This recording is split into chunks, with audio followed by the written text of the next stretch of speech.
Welcome back, ladies and gentlemen, to another video from me. Hi, I'm the Black and today we go and play Doki Doki Literature Club. So, wait. Okay, now we'll just go with TBD. So, hey! I see an annoying girl running towards me from the distance, waving her arms in the air like she's totally oblivious to any attention she might draw to herself. The girl Sayori, my neighbor and good friend since we were children. You know, the kind of friend you'd never see yourself making today, but it just kind of works out because you know each other for so long. We used to walk to school together on days like this, but starting around high school, she would oversleep more and more frequently, and I would get tired of waiting up. But if she is going to chase after me like this, I almost feel better off running away. However, I just sigh and idle in front of the crosswalk and let Sayori catch up to me. I overslept again, but I caught you this time. But only... Maybe, but only because I decided to stop and wait for you. You say that like you were thinking about ignoring me. That's mean, TBD. Why? Well, if people stare at you for acting weird, then I don't want them to think we were a couple or something. Fine. But you did wait for me after all. I guess you don't have it in you to be mean, even if you want to. Whatever you say, Sayori. We cross the streets together and make our way to school. As you draw near, the streets become increasingly speckled with all students making their daily commute. By the way, TBD, have you decided on a club to join yet? A club? I told you already. I'm really not interested in... Sorry. I told you already. I'm really not interested in joining any clubs. I haven't been looking either. That's not true. You told me you would want to join... you would join a club this year. Did I? I'm sure. It's possible that I did. I'm sure it possibly that I did. In one of our many conversations where I dismissively go along with whatever she's going on about. Sayori likes to worry a little too much about me, when I'm perfectly content just getting by on the average while spending my free time on games and anime. I was talking about how I'm worried that you won't learn how to socialize or have any skills before college. Your happiness is really important to me, you know.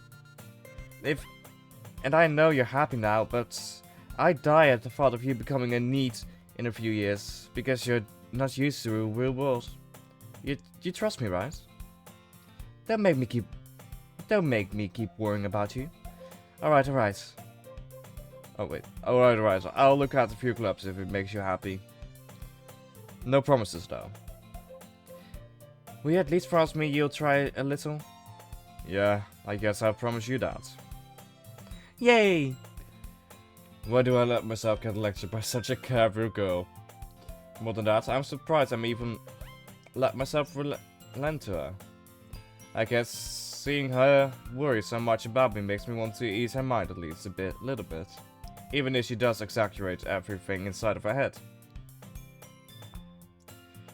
The school day is as ordinary as ever, and it's over before I know it. After I pack up my things, I stare blankly at the wall, looking for an ounce of motivation. Clubs. Sayori wants me to check out some clubs. I guess I have no choice but to start with the anime club. Hello?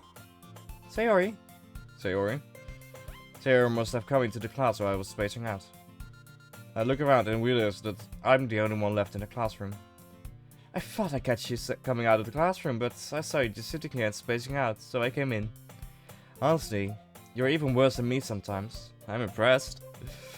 You don't need to wait up for me. It's going to make you late to your own club. Well, I thought you might need some encouragement, so I thought, you know... Know what? Rather you could come to my club. Sayori. Yeah? There's no way I'm going to your club. Meanie. Sayori is vice president of the literature club. Not that I was ever aware that she had any interest in literature. In fact, I'm 99% sure she only did because she thought it would be fun to help start a new club. Since she was the first one to show interest after her, the one who proposed the club, she inherited the title of vice president. That said, my interest in literature is guaranteed to be even less. Yeah, I'm going to the anime club. Come on, please. Why do you care so much anyway? Well, I kind of told the club yesterday I would bring in a new member, and Natsuki made cupcakes and everything. Don't make promises you can't keep. I can't tell if Sayori is really that much of an airhead, or if she is so cunning as to have planned all of this out. I let out a sigh. Fine, I'll stop by for a cupcake, okay? Yes, let's go! And thus today marks the day I sold my soul for a cupcake. I dejectedly follow Sayori across the school and upstairs, a section of the school I rarely visit, being generally used for the third year classes and activities. Sayori, full of energy, swings open the classroom door. Everyone, the new member is here. I told you, don't call me a new member. I glance around the room. Welcome to the Literature Club. It's a pleasure meeting you. Sayori always says nice things about you. Seriously? Seriously? You brought a boy? Way to kill the atmosphere. Ah, TBD. What a nice surprise. Welcome to the club. All words escape me in this situation. This club, it's full of incredibly cute girls. Yeah.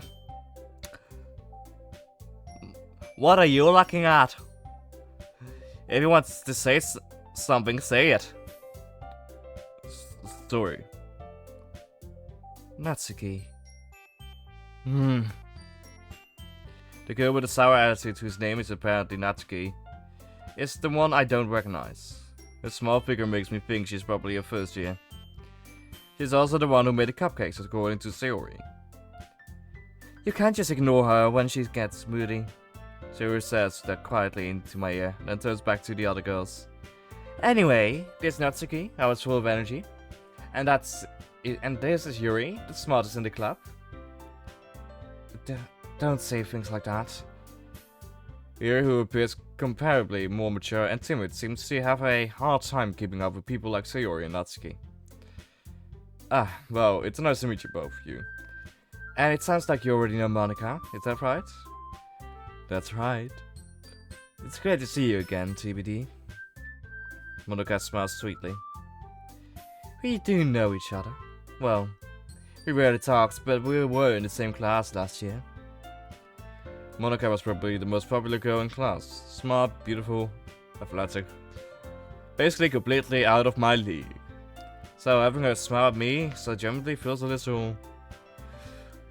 You too, Monika. Come sit down, TBD. We made room for you at the table so you can sit next to me or Monika. I'll get the cupcakes. Hey, I made them. I'll get them. Sorry, I got a little too excited. Then how about I make some tea as well? The girls have a few desks arranged to form a table. As Sayori mentioned, it's been widened so that there's one space next to Monika and one space next to Sayori. Natsuki and Yuri walk over to the corner of the room when Natsuki grabs a wrapped tray and Yuri opens the closet. Still feeling awkward, I take a seat next to Sayori. Natsuki proudly marches back to the table, tray in hand. Okay, are you ready? Ta-da! Oh, Natsuki lifts the foil of the tray to reveal a dozen white fluffy cupcakes decorated to look like little cats. The whiskers are drawn with icing and little pieces of chocolate were used to make ears. So cute! I had no idea you were so good at baking, Natsuki. Well, you know. Just hurry and take one. Sayori grabs one first, then Monika. I follow. It's delicious. Sayori talks with her mouth full and has already managed to get icing on her face. I turn the cupcake around in my fingers, looking for the best angle to take a bite. Natsuki is quiet. I can't help but notice her sneaking glances in my direction. Is she waiting for me to take a bite? I finally bite down. The icing is sweet and full of flavor. I wonder if she made it herself. Oh, this is really good. Thank you, Natsuki. But why are you thanking me? It's not like I... Haven't I heard this somewhere before? Made them for you or anything?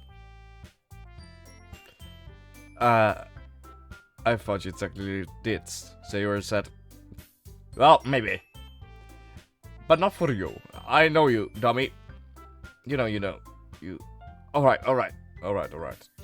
I give up on Natsuki's weird logic and dismiss the conversation. Yuri returns to the table carrying a tea set. She carefully places a teacup in front of each of us before setting down the teapot next to the cupcake tray.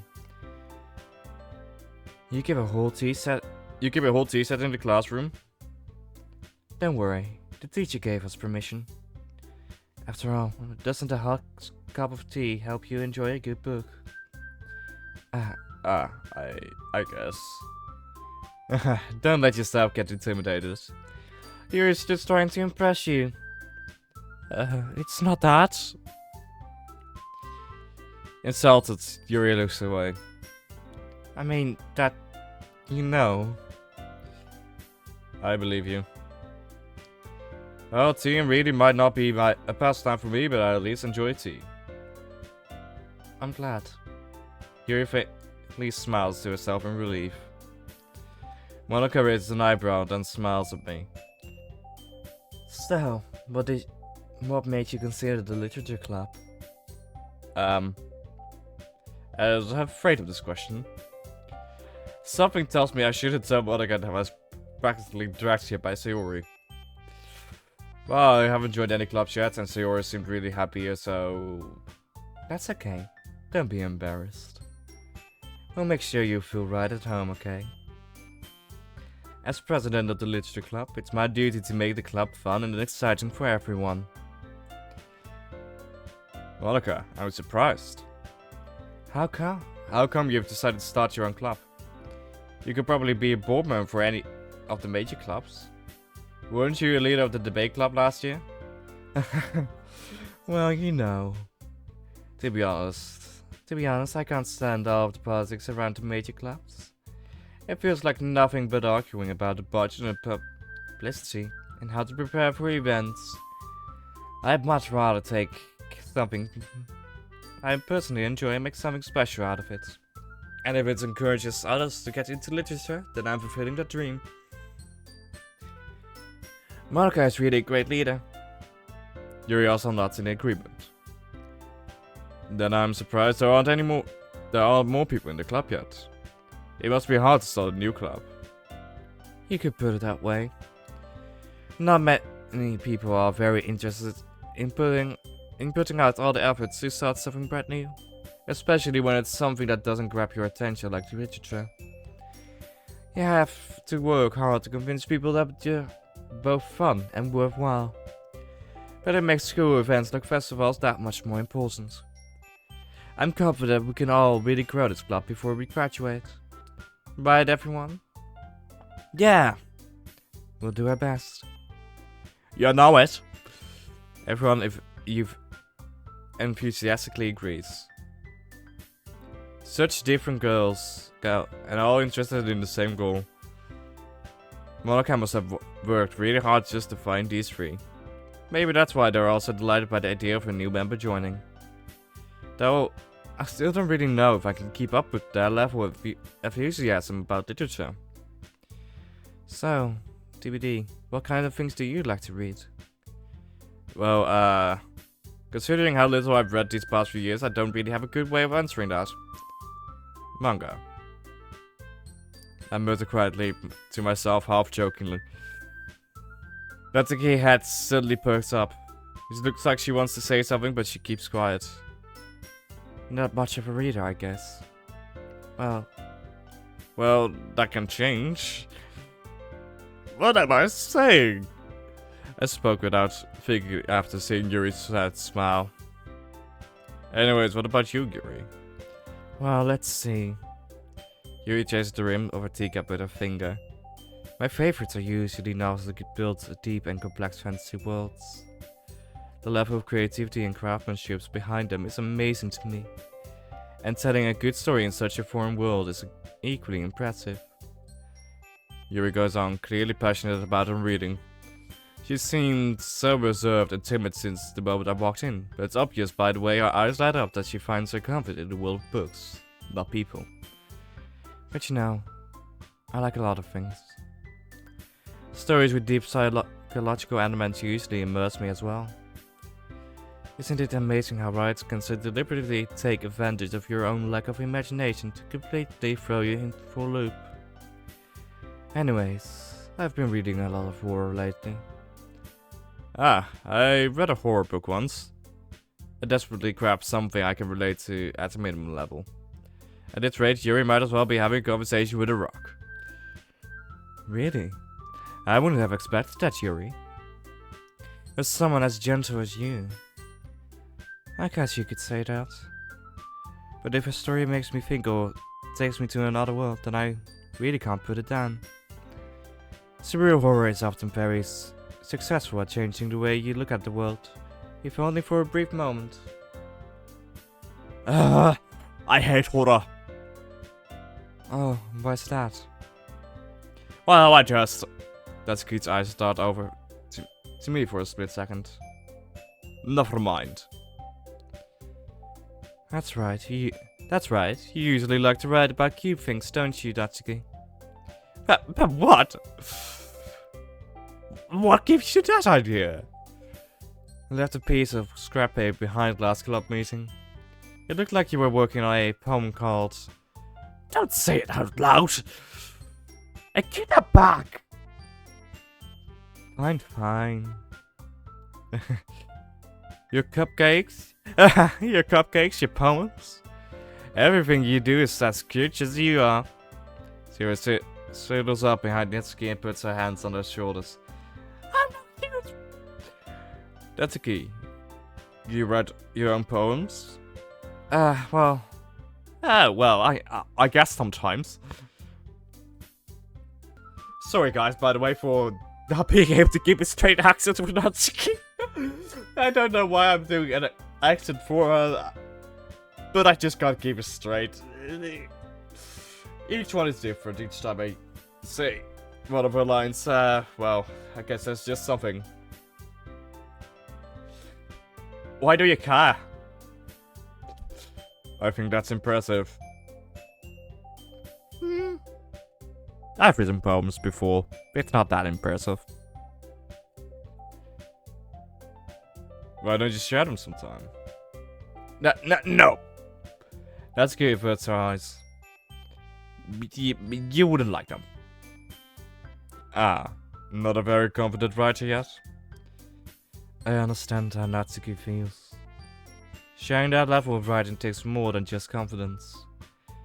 The truest form of writing is writing to oneself. You must be willing to open up to your readers, exposing your vulnerabilities and showing even the deepest reaches of your heart. Do you have writing experience too, Yuri? Maybe if you share some of your work, you can set an example and help Natsuki feel more comfortable enough to share hers. I guess it's the same for Yuri.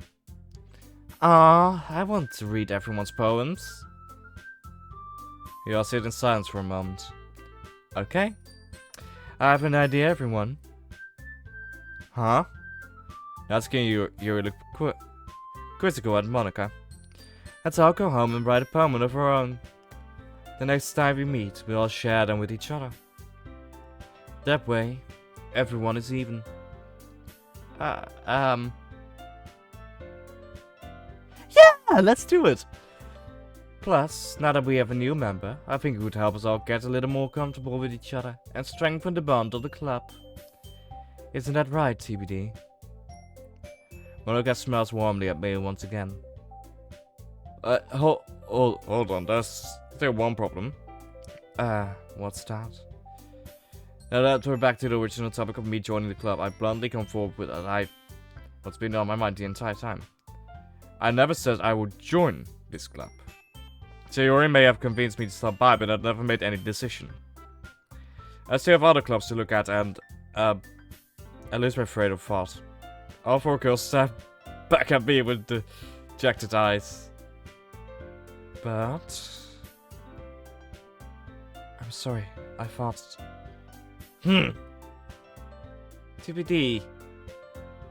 You all... I'm defenseless against these girls.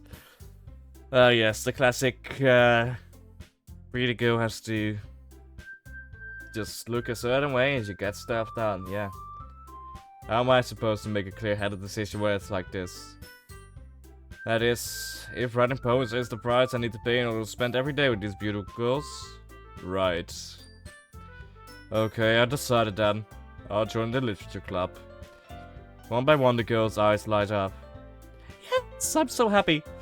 Sayori wraps her arms around me, jumping up and down. Hey! You really did scare me for a moment. If you really just came for the cupcakes, I would be super pissed. Then that makes it official. Welcome to the literature club. Ah, thanks I guess. Okay everyone. I think with that, we can officially end today's meeting on a good note. Everyone remember tonight's assignment. Write a poem to bring to the next meeting, so we can all share. Monika looks over at me once more. TBD, I look forward to seeing how you express yourself. Yeah. Can I really impress the class star Monika with my mediocre writing skills? I already feel the anxiety welling up inside me. Meanwhile, the girls continue to chit-chat as Yuri and Natsuki clean up their food. Hey, TBD, since we're already here, do you want to walk home together? That's right, Sayori and I never walked home together. No, anymore, because she always stayed at school for clubs. Sure, might as well. Yay! With that, the 2 of us depart to the club room and make our way home. The whole way, my mind wanders back and forth between the 4 girls. Sayori, Natsuki, Yuri, and of course Monika. Yep.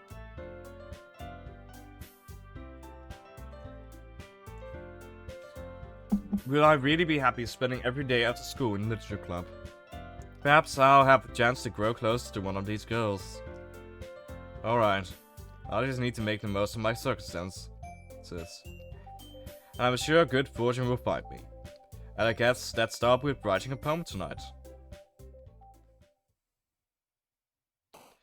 It's time to write a poem. Big words you think your favorite club member will like. Something you could might have with whoever likes your poem most. Okay. A tongue.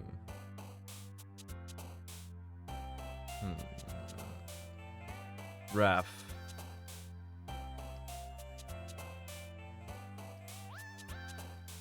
Afterimage.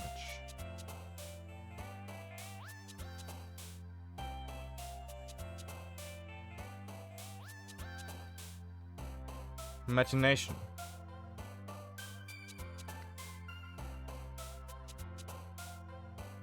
Passion. Graveyard. Death.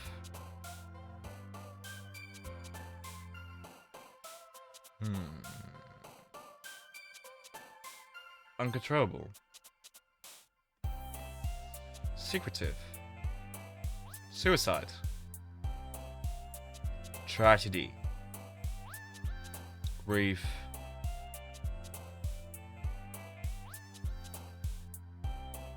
Disoriented. Fancy.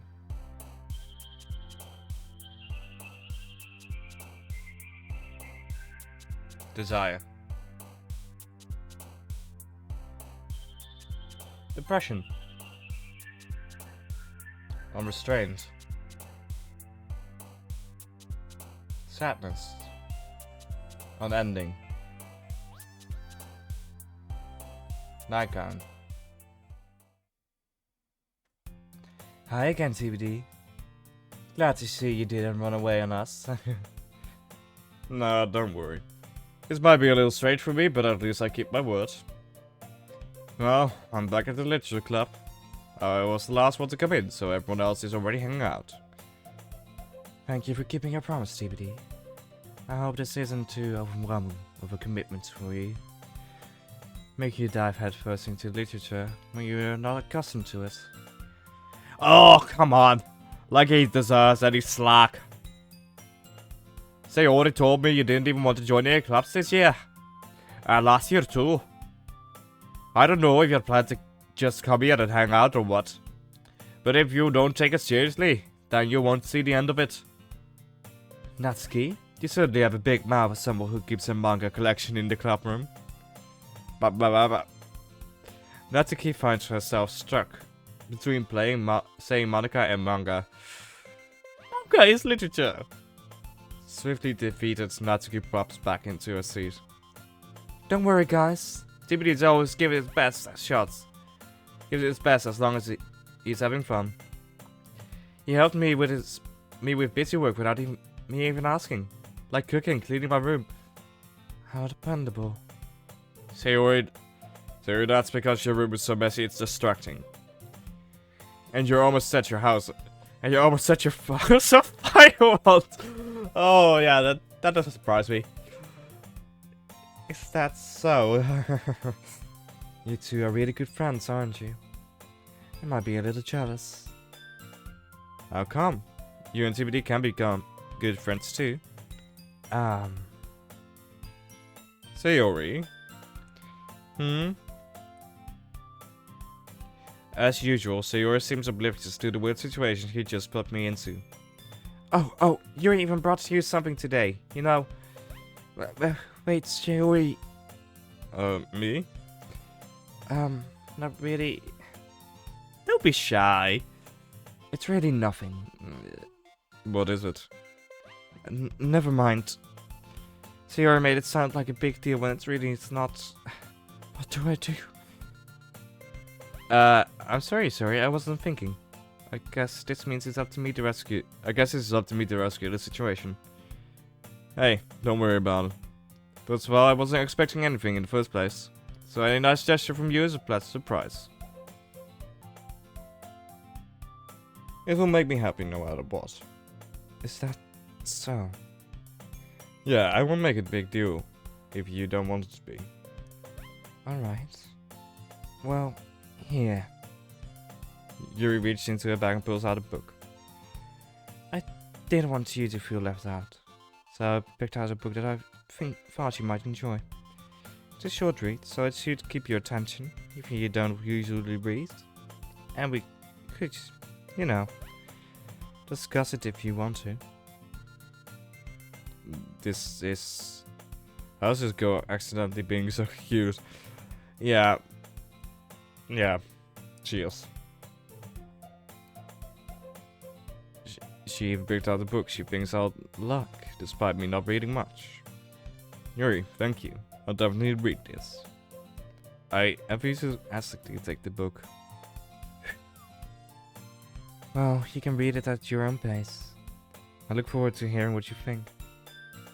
Now that everyone's settled in, I expect Monika to give up some scheduled activities for the club. But that doesn't seem to be the case. Sayori and Monika are having a cheery conversation in the corner. Yuri's face is already buried in a book. I can't help but notice her intense expression, like she was waiting for this chance. Meanwhile, Natsuki is rummaging around in the closet. I'm really curious to talk to Yuri a little bit more, but at the same time, I would feel bad for distracting her from her reading. I catch a glimpse of the cover of her book. It looks like the same book that she lent to me. But of that, she seems to be on the first few pages. Crap. I think she noticed me looking at her. She sneaks another glance at me, and our eyes meet for a split second. But that only makes her hide her face deeper in her book. Sorry. I was just spacing out. And most of this sensing I made her uncomfortable. Oh. It's fine. I was focused, then I probably wouldn't... If I was focused, then I probably wouldn't have noticed in the first place. but I'm just rereading a bit of this, so... That's the book you gave me, right? Mm-hmm. I want to reread some of it. Not for any particular reason. Just curious. How come you have 2 copies of the same book? Ah. Well, when I stopped at the bookstore yesterday... That's not what I meant. I mean, I just have to buy 2 of them. Ah, I see. There's something fairly obvious. They hear that Yuri isn't telling me, but I decided to let it go. I'll definitely stop reading it soon. I'm glad to hear. Once it starts to pick up, you might have a hard time putting it down. It's a very engaging and relatable story. Is that so? What's it about anyway? Well, Yuri closes the book and scans her eyes over the back. The book is titled Portrait of Markov. There's an ominous looking eye symbol on the front cover. Alright. I just want to make sure I didn't accidentally give anything away. Basically, it's about this girl in high school who moves in with her long-lost younger sister. But as soon as she does so, her life gets really strange. She gets targeted by these people who escaped from a human experiment prison. And while her life is in danger, she needs to desperately choose who to trust. No matter what she does, she ends up destroying most of her relationships and her life starts to fall apart. That's kind of dark, isn't it? You made it sound like it was going to be a nice story, so that dark turn came out from nowhere. Yuri gently giggles out all of a sudden. I am a fan of that sort of thing, 2D? No, it's not that. I mean, I can definitely enjoy those kinds of stories. No, don't worry. I hope so. Yeah, I totally forgot that Yuri's into those things. She's so shy and reclusive on the outside, but her mind seems to be completely different. It's just that those kinds of story...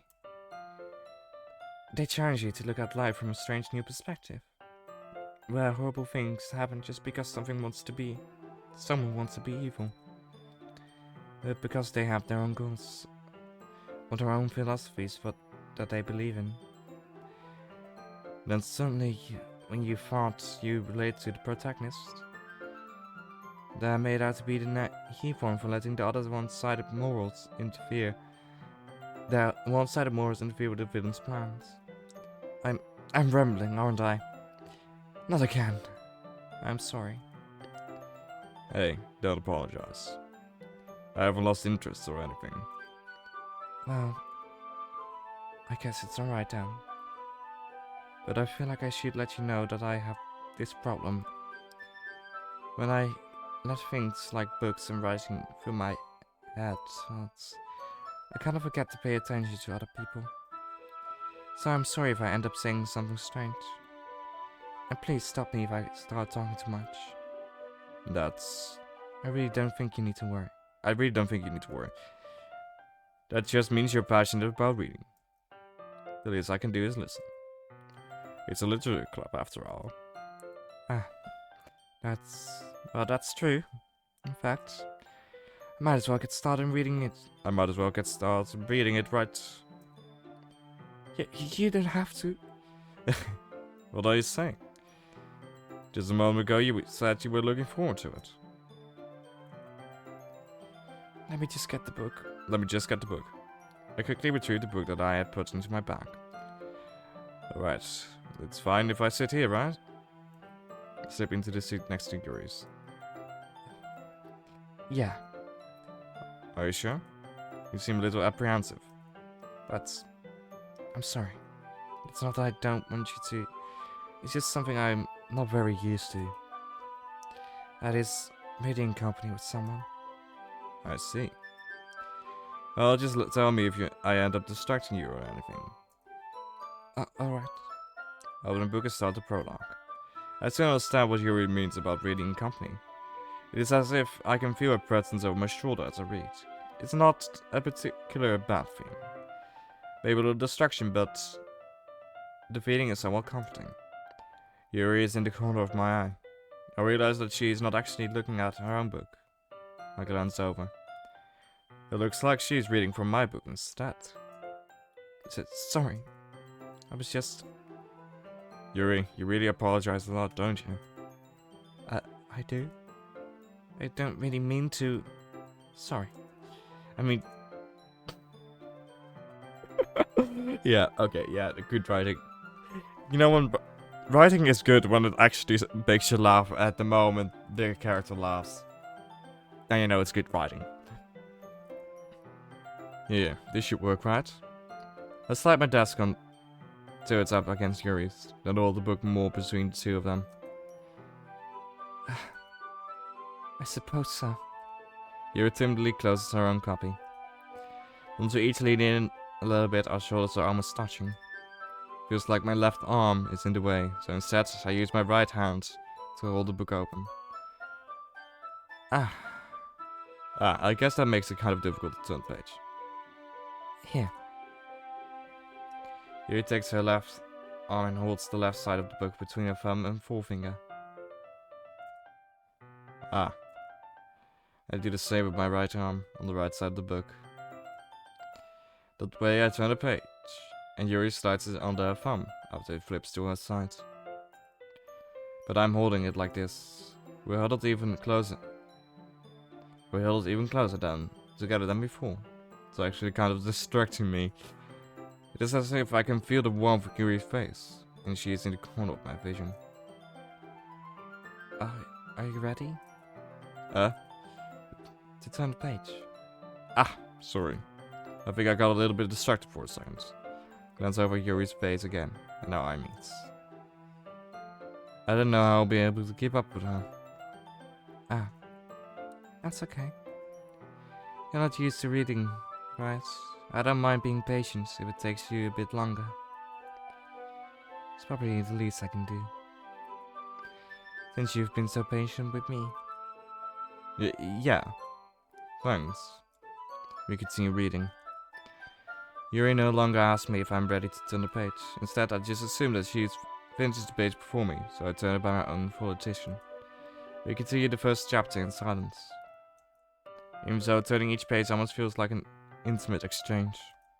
My thumb gently letting go of the page, letting it flutter over to her side as she catches it under her own thumb. Hey, Yuri. This might be a silly thought, but the main character kind of reminds me of you a little bit. You think so? How does she?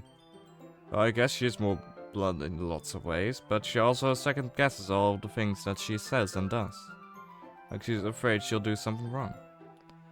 It's not like I can see into your head or anything, but they kind of reminiscent of some of your mannerisms. I see. He remained silent for a moment. But TBD, that's probably the type of thing to have in common with her. It's surprising that you think that. Wait. I didn't mean it in a bad way or anything. Sorry, I didn't know you were so conscious about that sort of thing. I guess I meant it more that it's kind of cute. What are you saying all of a sudden? Okay, everyone. I think it's about time we share today's poem with each other. We might not have enough time if we wait so long. Yuri exhales spared from finishing her thought. Is that alright, Yuri? You look kind of down. I'm sorry. I'm sorry if you haven't been looking forward to this. It's fine. Yuri releases her hand from the book, causing it to close on top of my thumb. Alright. I guess I'll do some more reading tonight. Okay, I guess I'll do some more reading tonight. Or would you prefer I only read with you? I guess I don't have too much of a I guess I don't have too much of a preference either way. In that case, I'll read a little more tonight. It will be more fun to read with you as I pick it up a bit, you know? That's good. That's good reasoning. In that case, feel free to finish the first 2 chapters on your own time. Alright. I stand up. Make a mental note of where I left off in the book, then slip it back to my bag. By the way, did you remember to write a poem last night? Yeah. For relaxation, that's... I can't believe I agreed to do something so embarrassing. I couldn't really find much inspiration since I'd never really done this before. Well, now that everyone's ready, why did you find someone to share with? I can't wait! Yuri and Monika enthusiastically pull out their poems. Sayori is on a wrinkled sheet of loose leaf torn from a spiral notebook. On the other hand, Monika wrote hers in a composition notebook. I can already see Monika's pristine handwriting from where I sit.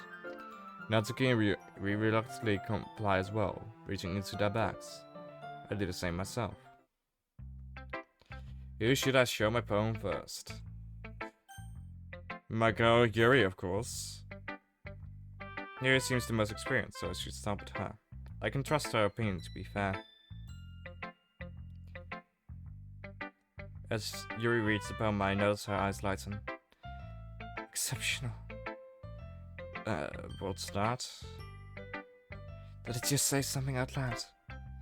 Yuri first covers her mouth, but then ends up covering her whole face. He's going to hate me. You didn't do anything wrong, Yuri. That's... I guess you're right. What am I getting nervous for? Yuri takes a deep breath. So, what kind of writing experience do you have? Your use of imagery and metaphors indicates you've written a lot of poetry before. Really? Well, that's a huge compliment coming for you. It's actually my first time, really. Huh? Yuri stares at me blindly, then looks at my poem again. Oh, I know that. I just meant, Yuri trails off, unable to find an excuse. She traces her fingers along the words in the poem, as if breaking it down more firmly. Yeah. Okay. This is the reason I was able to tell. It's just that there are specific writing habits that are usually typical of new writers. And having been through that myself, I kind of learned to pick up on them. I think the most noticeable thing I've recognized in new writers is that they try to make their style very deliberate. In other words, they tend to pick a writing style separate from the topic matter, and they form fit the two together. The end result is that both the style and expressive notes are weakened. Once Yuri finds her train of thought, it's as if her demeanor totally changes. Her stammering is completely gone, and she sounds like an expert. Of course, that's not something you can be blamed for. There are so many different skills and techniques that go into writing even a simple poem. Not just finding them and building them, but getting them to work together is probably the most challenging part. It might take you some time, but it all comes with practice and learned by example and trying new things. I also hope that everyone else in the club gives you valuable feedback. Natsuki can be a little bit biased though. Biased? How? Well, never mind. I shouldn't be talking about people like that. Sorry. It's fine. I'm not sure if Yuri's apologizing to herself, to me, or to Natsuki. Do you mind if I read your poem now? Please do. I'd love to share my thoughts process behind it.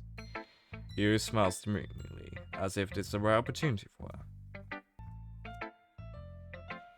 Which itself is kind of funny. After all, isn't this supposed to be a literature club? Ghost in the light. The trundles of my hair illuminate beneath the amber glow, bathing. It must be this one, the last remaining streetlight to withstand the test of time. The last yet to be replaced by the sickening blue-green hue of the future. I bathe, calm, breathing air of the present, but living in the past. The lights flicker. I flicker back.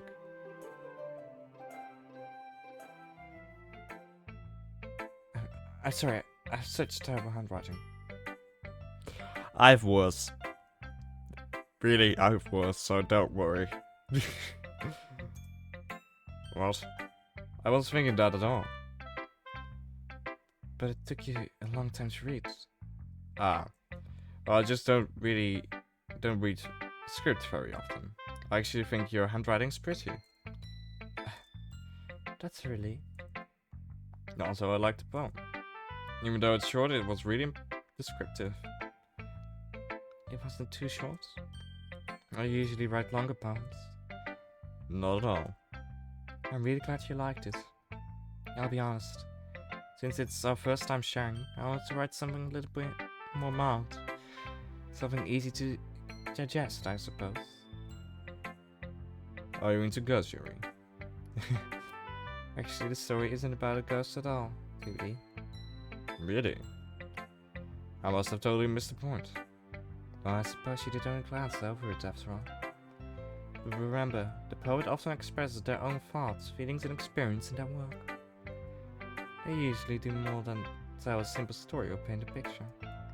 In this case, perhaps the subject of the poem is only being symbolically compared to a ghost, lingering in a last remaining place of comfort, unable to let go of the past, as soon to be left with nothing.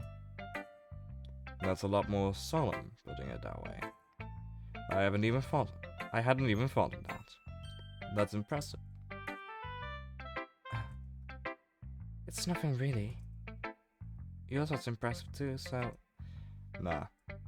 If anything, I could probably learn a thing or two from you. You think so? Yeah, of course. You know, I was really nervous about doing all this, but in the end I enjoyed it. I'm going to keep doing my best for you, TBD. Me too. Who should I show my poem to next? Let's keep Monika happy, I know. Hi, TBD. Having a good time so far? Yeah. Good, glad to hear it. By the way, since you're new and everything, if you ever have any suggestions for the club, like new activities or things, we can do better. I'm always listening. Don't be afraid to bring them up, okay? Alright, I'll keep that in mind. Of course, I'll be afraid to bring things up. I'm much better off just going with the flow until I'm more settled in. Anyways, want to share your poem with me? It's kind of embarrassing, but I guess I have to. Don't worry, TBD. We're all a little embarrassed today, you know? But it's that sort of barrier that we'll all learn to get past soon. Yeah, that's true. And Monika, my poem. Great job, TBD. I was going ooh in my head while reading it. It's really metaphorical. I'm not sure why, but I didn't expect you to go for something so deep. I guess I underestimated you. It's easiest for me to keep everyone's expectations low. Oh wait, it's easiest for me to keep everyone's expectations low. That way it always counts when I put some effort in. That's not very fair. I guess it worked anyway. You know what? That Yuri likes this kind of writing, right? Writing that's full of imagery and symbolism.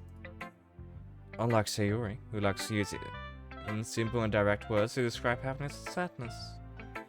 Yuri likes it when readers are left to derive their own meaning out of it. It's very challenging to write like that effectively, both allowing people to get something out of it just by feel, or letting them deeply analyze all the nuances.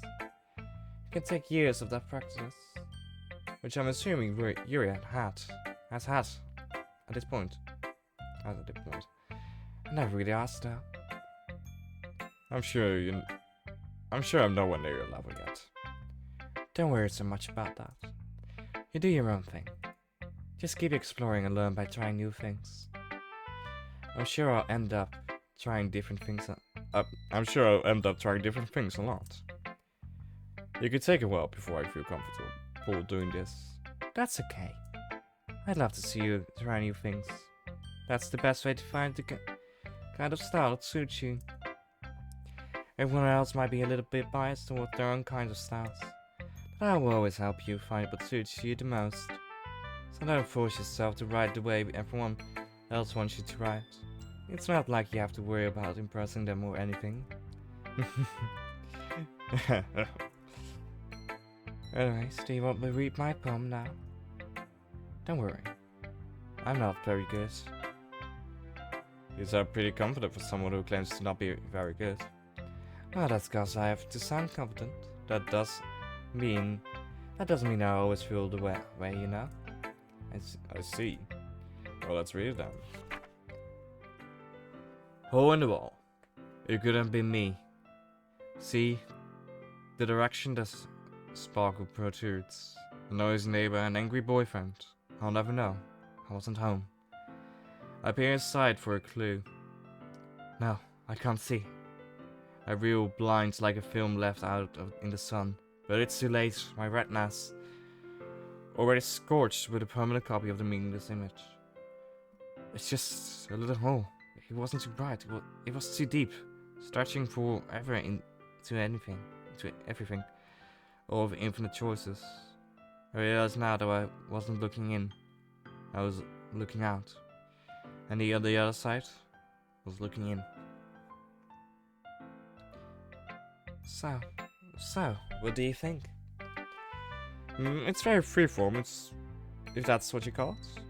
Sorry, I'm not really the right person to ask for feedback. It's okay. Yeah, the kind of style's gotten pretty popular nowadays. That is, a lot of poets have been putting emphasis on timing between words and lines. And performed out loud, it can really be powerful.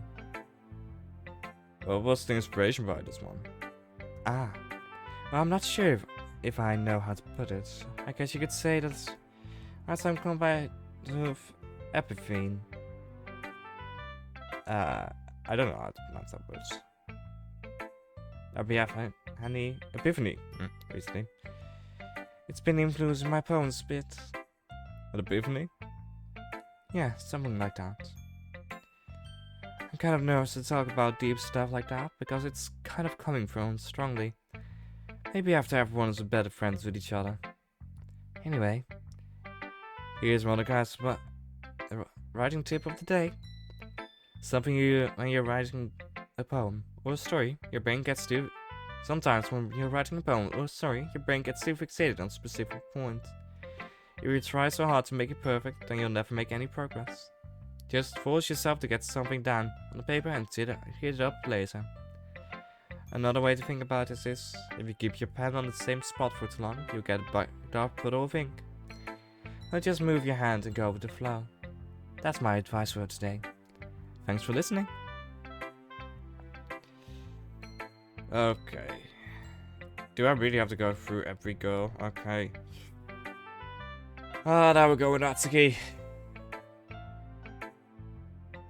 TBD, if you're not going to take this club seriously, then go home. What? Harsh. What do you expect me to believe, that you actually put effort into this? Do you really think I'm stupid? I'm not a writer. Maybe it's not very good, but yeah, I did put effort in. We all start somewhere, right? If you're still proud of the first poem you ever wrote, then I'd like to read it. That... painful to think about. Fine. Oh, sorry. You'll get better anyway. I'll tell you what to improve, but you're better off just trying again. Fair enough. Well, to each their own, I guess.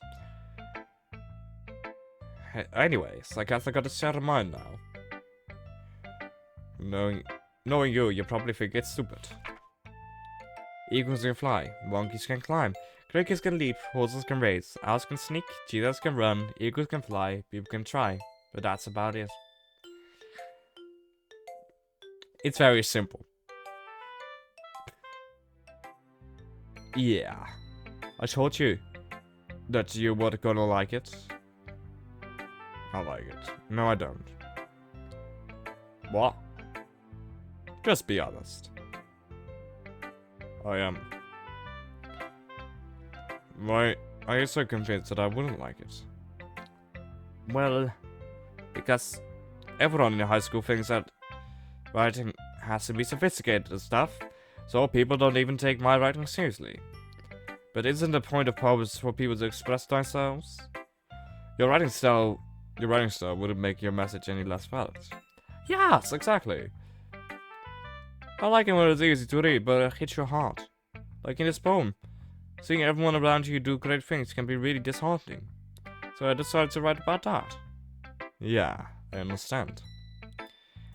But the other nice thing about simple writing is that it puts more weight on the wordplay. Like I set up for a rhyme at the end, but I made it fall flat on purpose. It helps bring out the feeling in the last line. So it is. I guess more went into it than I realized. That's what it means to be a pro. I'm glad you learned something. Didn't expect you that from the youngest one here, did ya? Yeah, guess not. I decided not to humor her with the last comment. I don't really care how old everyone is, but if Natsuki is feeling proud, then I won't take that away from her. Sayouri. This is a good poem, CBT. Are you sure it's your first time? Of course. It's not that good. Am I the kind of guy who would be writing poems in his spare time? I guess you're right. But that's why it's impressed me. Well, to be honest, I was afraid that you wouldn't do it seriously. Or that you wouldn't write one at all. I'm really happy just that you wrote one. Just reminds me of how you're really part of the club now. Not to mention the fact that I'm sitting in front of you in the club room. Well, of course. I'm not really into it yet, but that doesn't mean I'll break my promise. See? It's like I said before, TBD. Deep down, you're not selfish at all, you know? Try new things like this for other people. That's something that only real good people do. Thanks, Sayori. I'm not sure if Sayori sees the full picture of my motive here. Then again, I can't deny that she is part of the reason I joined. Knowing how much this means to our... yeah. And I'm gonna make sure you have lots of fun here, okay? That will be my way of thanking you. Alright, I'm going to hold you to that time. Yay! Now you read my poem too, right? Don't worry, I'm really bad at this. We'll see about that. Dear sunshine, the way you glow through my glow through my blinds in the morning, it makes me feel like you miss me. Kissing my forehead to help me out of bed, making me rub the sleep from my eyes. Are you asking me to come out and play? Are you trusting me to wish away a rainy day? I look above, the sky is blue. I have a secret, but I trust you too. If it wasn't for you, I could sleep forever, but I'm not bad. I want breakfast. Sayori, this is just a guess, but did you wait until this morning to write this? No. Just a little bit. You can't answer just a little bit to a yes or no question. I forgot to do it last night, so at least that makes me feel a little bit better by myself. Don't be mean. I'll still try my best. Ah, yeah. I didn't mean to say that. It was a bad poem. It came out nice, or how should I put it? It sounds just like you. Really? Yeah. Especially that last line. I made eggs and toast. Even though you were late to school? It's bad to skip breakfast. I'll get all cranky. Well, I guess there's no point in arguing. Anyways, thank you for showing me.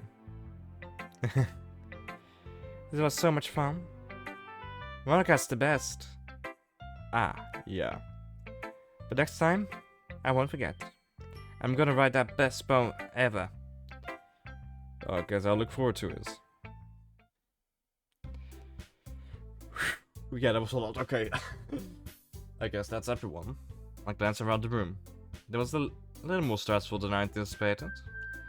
It is as if everyone is judging me for my mediocre writing abilities. Even if they're just being nice, there's no way my poems can stand up to that. This is a literary club after all. I guess that's what I ended up getting myself into. Across the room, Sayori and Monika are happily chatting. My eyes land on Yuri and Natsuki.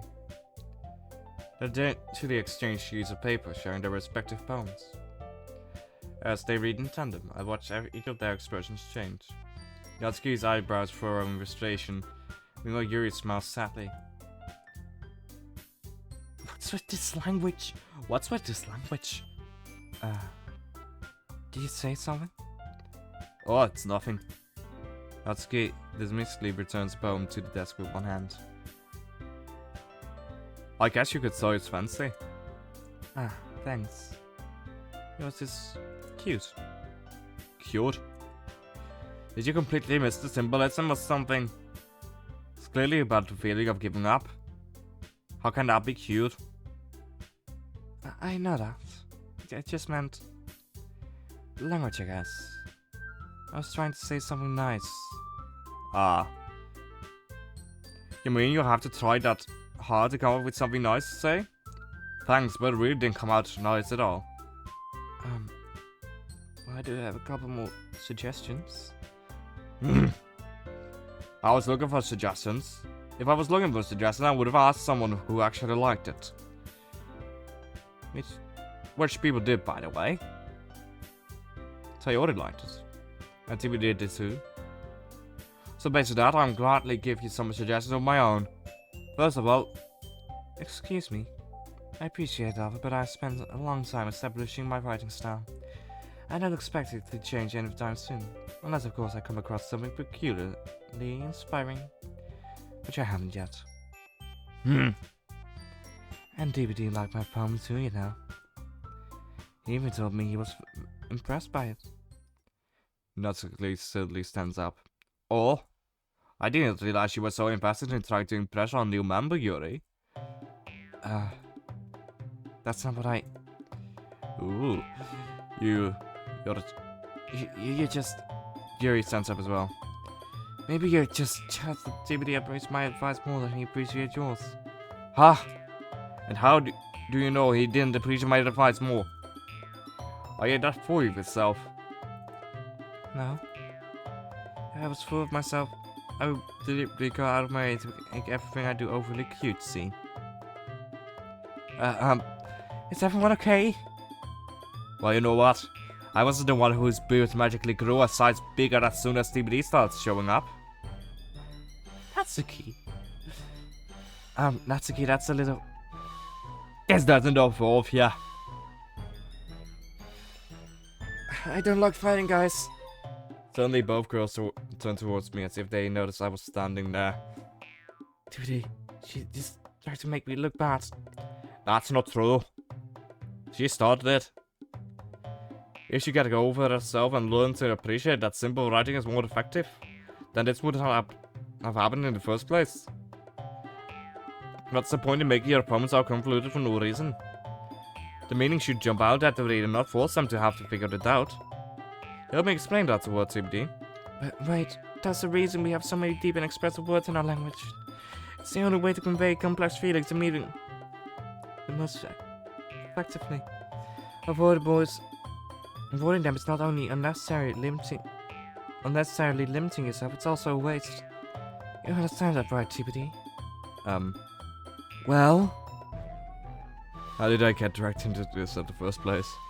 It's not like I know anything about writing, but whoever I agree with, they'll probably think more highly of me.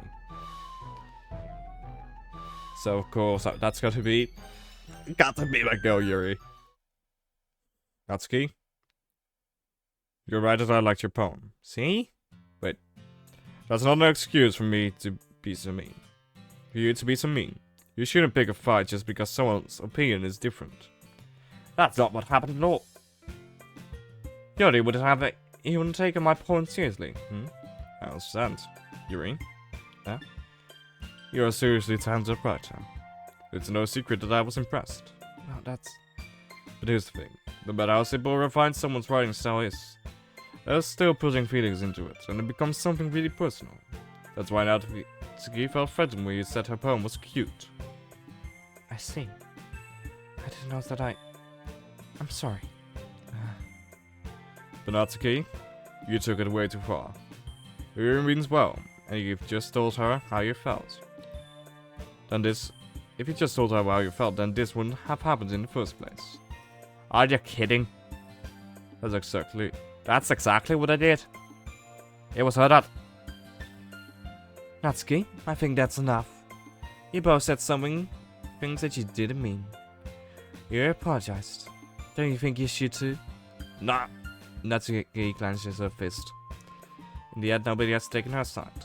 She's trapped at this point, being defiant only because she can't handle the pressure. I end up even feeling bad for her. Sometimes when I'm hurt, it helps to take a walk and clear my head. Sayori said she doesn't need to. You know what? I'm gonna do that. It will spare me from having to look at all your faces right now. Without warning, Natsuki snatches her own poem up from the desk and storms out. On her way out, she crumbles up the poem with her hands and throws it in the trash. Natsuki... She really didn't need to do that. I look across the room. Yuri has her chin buried in her hands while she stares down at her desk. I instantly approach her and sit in an adjacent chair. Everything alright? I'm so embarrassed. I can't believe I acted like that. You probably hate me now. No, Yuri. Nothing can make me hate you. How could anyone not have gotten frustrated after being treated like that? You handled it as well as anyone could. I don't think any less of you. Well,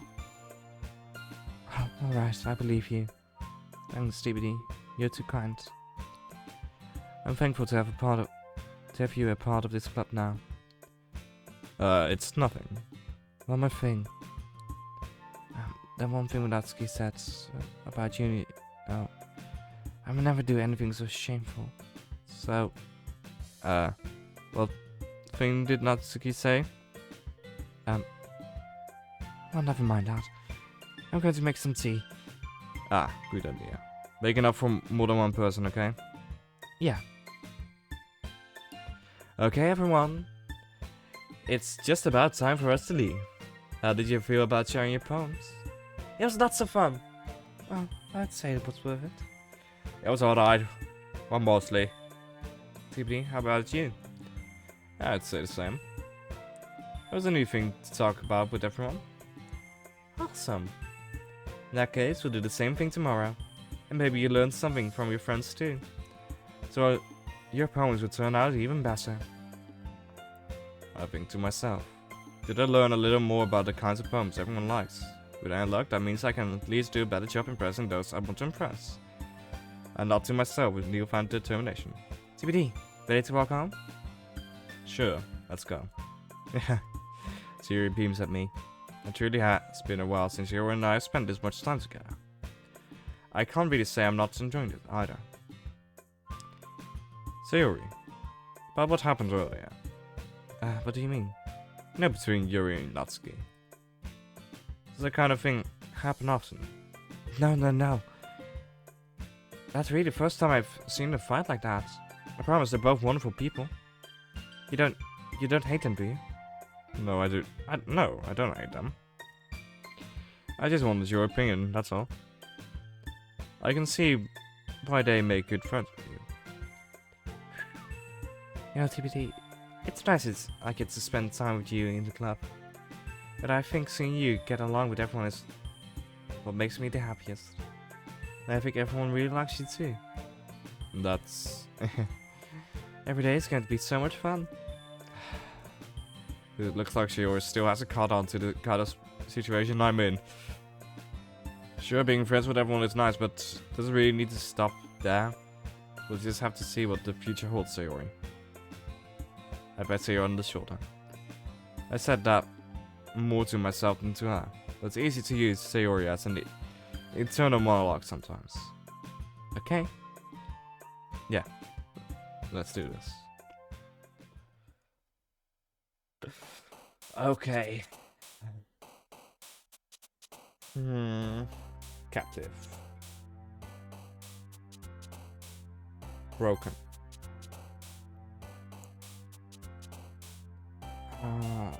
Pain.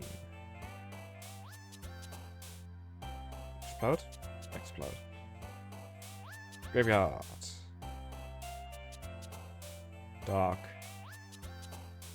Agonizing. Vertigo? Yeah.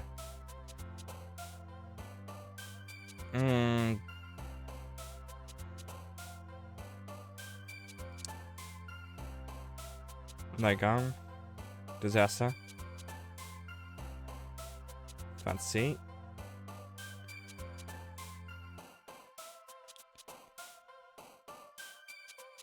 Scar. Hey. Marriage this time. Cage. Heartbeat. Ambient. Ring cloud. Destiny. Sadness. Misfortune. Another day passes and it's time for the club meeting already. I've got an animal combo over here over the past couple days. And in the club room, it usually seen greets me. Hey DVD. Yo, Sayouri. Looks like you're in a good mood today. I'm just still not used to you being in the club, that's all. I see. That's a pretty simple thing to get you in a good mood. But I guess there were simple things with you anyway. Speaking of which, I'm kind of hungry. Will you come with me to buy a snack? No thanks. That's not like you at all. I have my reasons. Why don't we take a look at your purse, Sayori? Why now all of a sudden? No reason really. I just wanted to look at it. Sayori nervously retrieves her coin purse. She fumbles with the latch and gets it open. Then she turns it upside down and lets the contents spill out onto the desk. Only 2 small coins fall out. I knew it. I can see right through you, Sayori. That's not fair. How did you even know? It's simple. If you had enough money in the first place, you would have bought a snack before coming to the club room. So either you're not hungry and wanted an excuse to take a walk, or you just plan to conveniently forget that you spent all your money, so that I would lend you some. But that's one more thing. You're always hungry. And so that only leaves the one option. I give up. Don't make me feel so guilty. If you feel guilty, that means you deserve to feel guilty. You see the giggles. I didn't notice that she was listening in. Her face is in her book as always. I wasn't listening or anything. It was just something in my book. Yuri!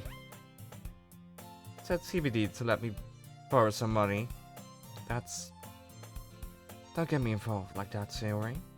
Besides, you should only buy what you can responsibly afford.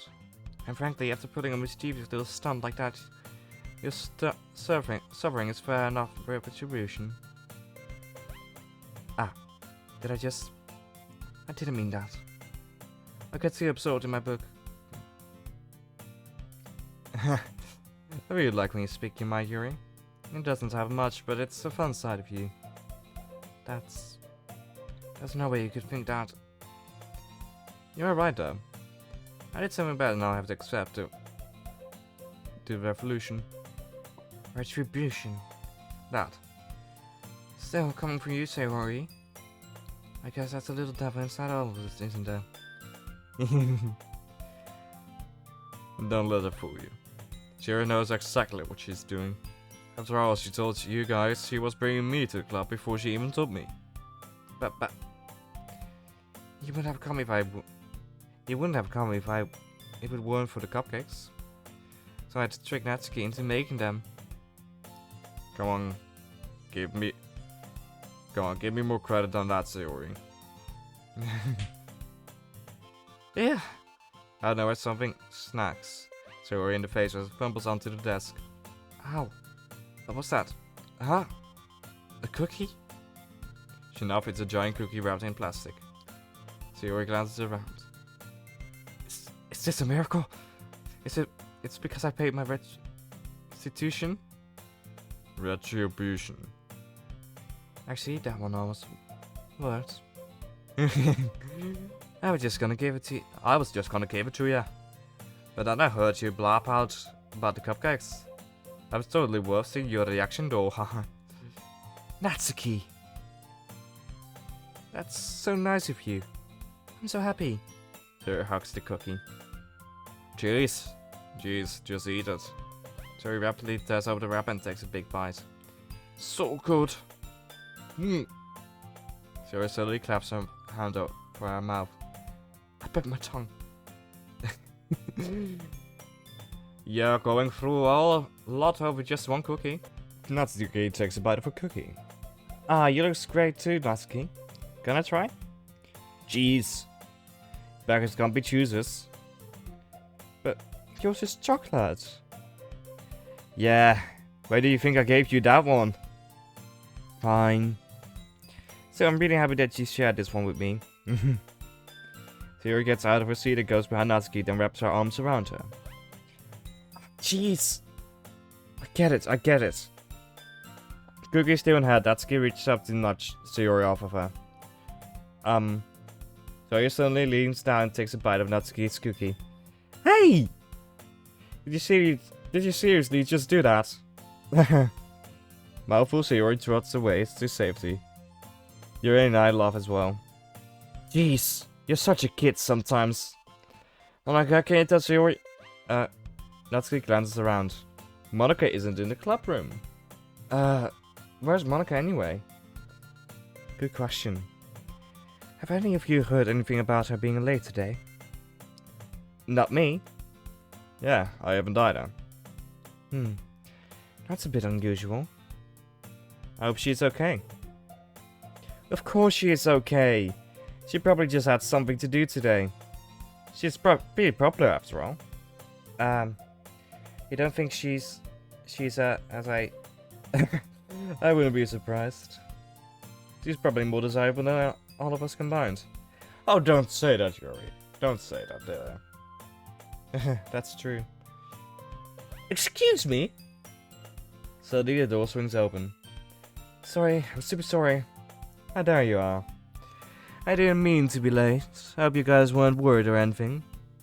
Monika chose the club over her boyfriend after all? You're so strong-willed. Boyfriend? I don't know what you're talking about. Monika quizzically glances at me. Never mind that. What held you up anyway? Well, my last period today was study hall. To be honest, I kind of just lost track of time. That makes no sense though. You would have heard the bell at least. Ring at least. I must not have heard it since I was practicing piano. Piano? I wasn't aware you play music as well, Monika. I don't really. I kinda just started recently. I've always wanted to learn piano.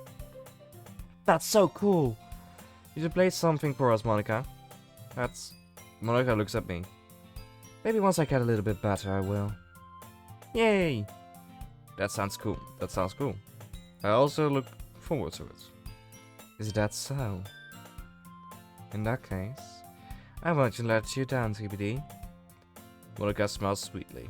I didn't mean any pressure or anything like that. Don't worry.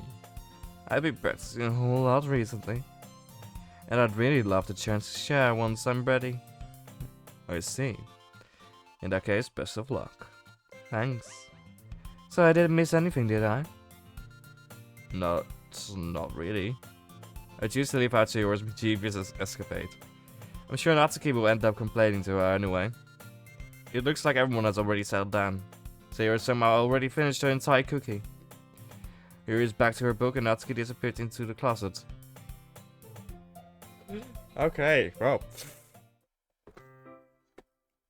Hey, Yuri. I see notes that Yuri is reading a different book from the one we've been reading together. Sorry, I didn't mean to interrupt. No. I was kind of just waiting for you. Oh, if that's the case, why don't we go ahead and get started? Yes, that's... Actually, I have a request. Do you mind if I take some tea first? Not at all. Thanks very much. If there's one thing that can make my reading time here any better, it's a nice cup of tea. Not to mention for yourself as well. Yuri stands up and makes her way to the closet. I follow and watch as she retrieves a small water pitcher from the shelf, the kind with a filter inside.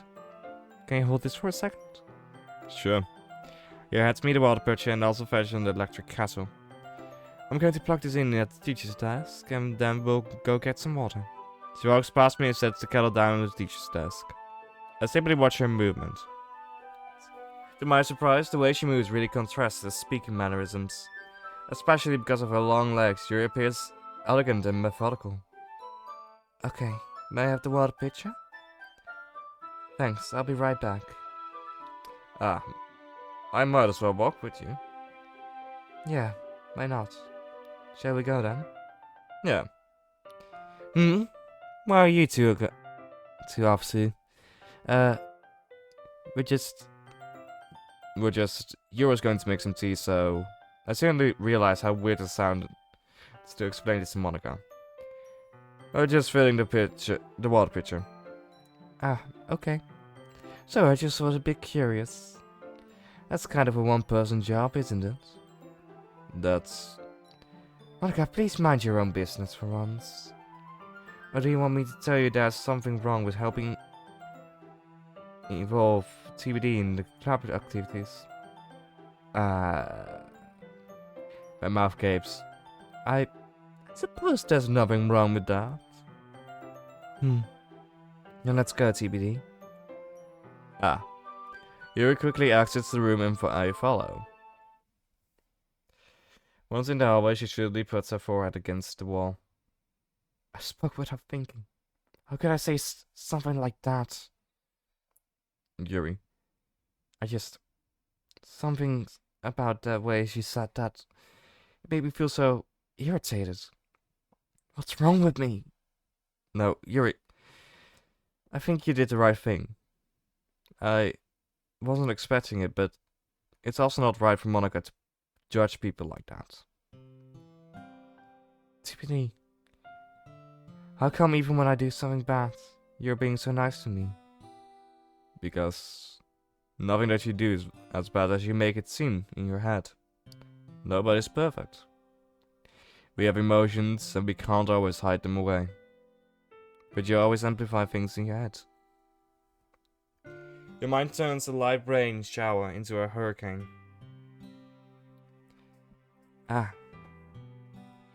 No. Wouldn't you hate me for something as terrible as that? Why would I hate you? I can't hate someone for having emotions. What kind of friend would do that?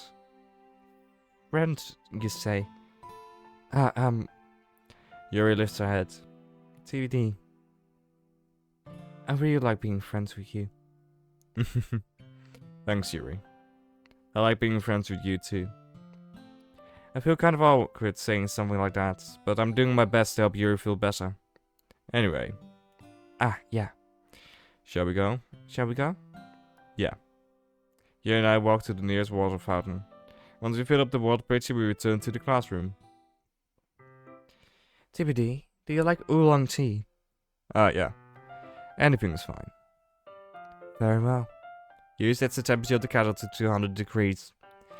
Now it's time to get the teapot. You really do this properly, don't you? Of course. I should do. And I shouldn't do any less when I'm making tea for others. Even if I'm not an expert on tea or anything. In that case, you'll only be even more impressed. Perhaps I will. Yuri fetches the teapot and begins measuring the tea leaves. To my surprise, she even starts humming a little to herself. You must be in a good mood now. Is that so? I was letting it show. And you noticed. I was doing a bit of thinking. I decided I would express myself a little bit more. Turns out it's not very hard for me to do. When it's you who's around anyway. Ah. That's great, Yuri. Just don't push yourself too much. You're always worrying about me, TBD. It's very endearing. That's... Yuri wasn't kidding. I don't even know if I can keep up with this. I watch Yuri pour a cup of tea for each of us. TBD, I have another request. Do you mind if we sit on the floor today? What's that? It's a little bit easier on my back. I can read with my back against the wall rather than bending over at my desk. Ah, sorry, I didn't realize. No worries. I just have back pain fairly regularly, so I do my best to manage it. Is that so? I wonder why that is. It's almost likely because your posture, right? Always hunch over like that while reading? Yeah. I have terrible reading posture. So that's why we should sit on the floor. Fair enough. I'll go ahead and get the book. I retrieved the book from my bag. Ah, I have some chocolate as well. It's a bag of small chocolate candies I kept hidden from Sayori's candy radar. I take it since it will go in well with the tea. Yuri and I then sits against the wall, teacups at our side. As if in sync, we assume the same reading position as last time, each holding one half of the book. Except this time, our bodies are even closer to each other. I can't see too well. Yuri slides closer until our shoulders are touching. How am I supposed to focus on reading like this?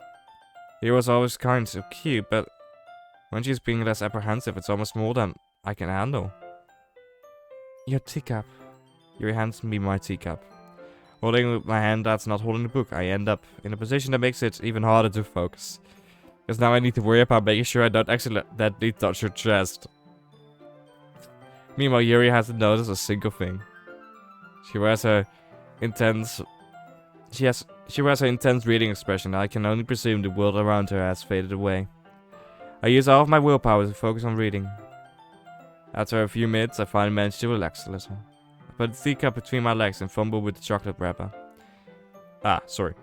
I briefly let go of the book to finish opening the wrapper. You can have as much as you want. That's okay. I won't take any. Are you sure? Well, if I touch it, then I might get smudges on the paper. Ah, you're right. I didn't even think about that. My bad. No need to apologize. I'll hold the book, okay? Are you sure? Of course. Yuri opens the book with both hands. She holds it so that I don't have any hard of the time reading from it. But as a result, her left arm is practically resting on top of my leg. Well, in that case, Yuri's already totally focused on reading again. I take a chocolate candy and pop it into my mouth. Then I take another chocolate and I hold it up to Yuri. She doesn't even look away from the book. She simply parts her lips as if the situation was completely natural. But that means I can't stop here. I apprehensively place the chocolate in her mouth. Just like that, Yuri closes the lips over it. Yuri's expression suddenly breaks. Did it just... Yuri looks at me like she needs to confirm what just happened. TBD. Sorry. I guess I shouldn't have done that. Well, you were just helping. That's something that friends do, right? I mean, not really in this kind of context, but yeah. That's all it was. Yeah. Then you don't need to stop or anything. I see. The situation has gotten really intense. Yuri tries to return to the book, but I can just tell by her expression that even she can't focus now. My heart is pounding.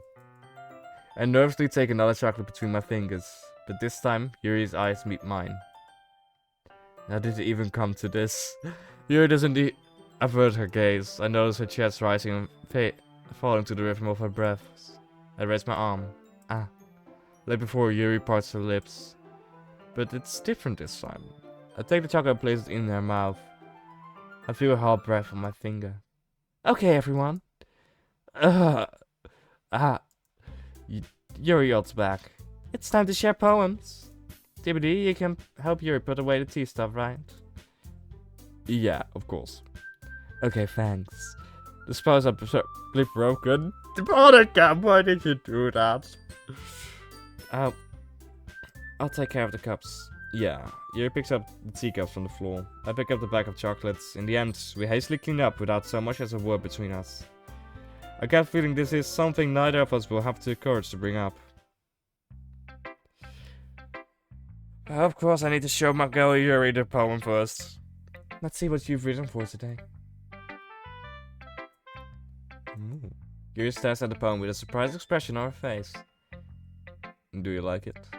TBD, this one might even be better than yesterday's. How did you even pick it up so quickly?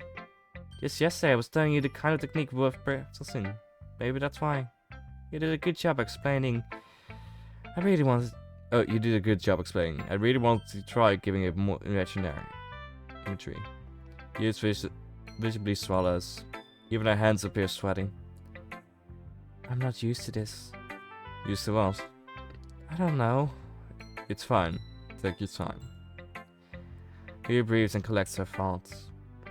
I know that Yuri likes to think before she speaks, so I offer that patience to her. Yeah, just being appreciated like this, I guess. Probably sounds really stupid, but seeing someone motivated by my writing, it just makes me really happy. Are you saying you never shared your writing before? Yuri nods. Really? I don't believe it. I really only write for myself.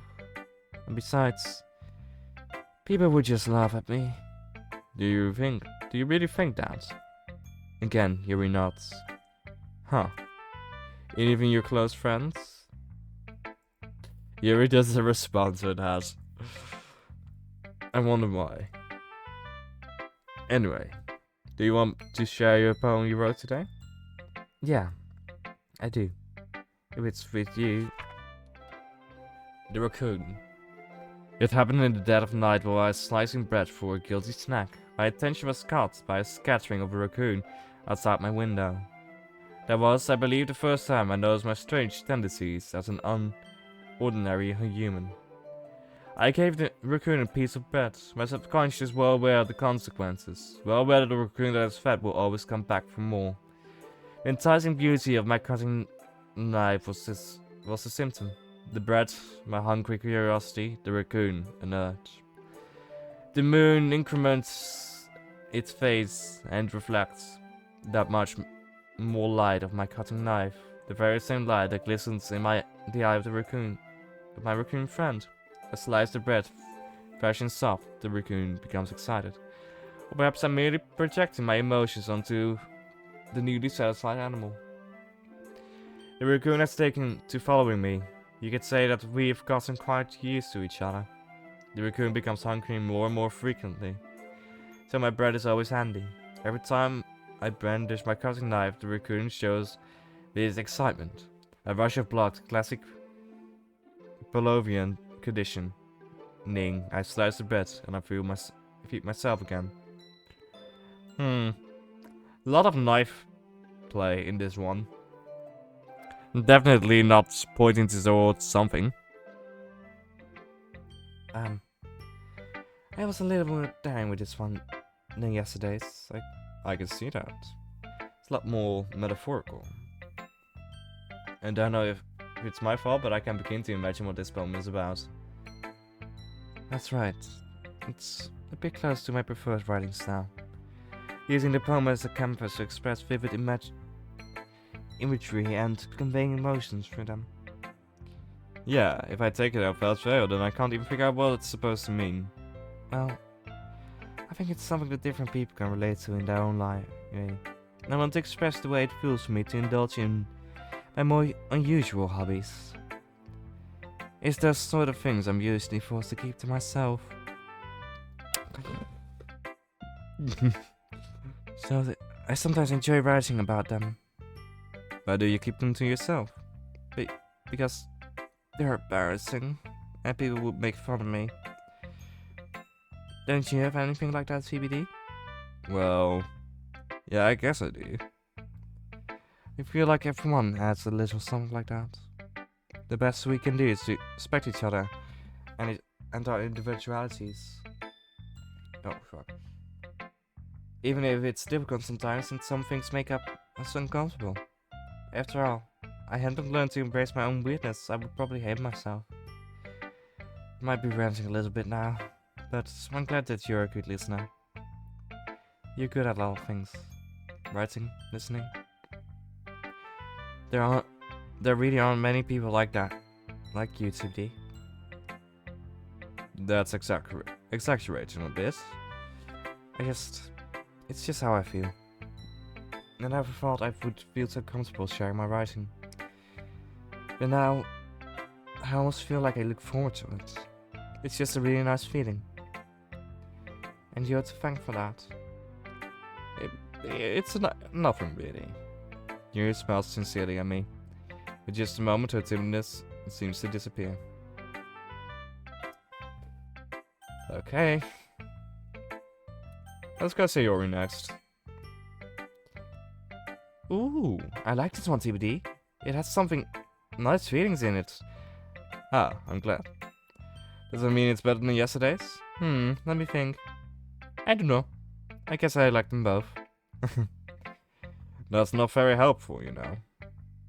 Well, I'm not very good at figuring out how poems are good or bad. But that's why I just go by my heart. If it makes me feel things, then that must be a good poem. And I'm sure that's how exactly how it works. Then again, I guess conveying feelings is a pretty important part of this whole thing. Yeah, maybe.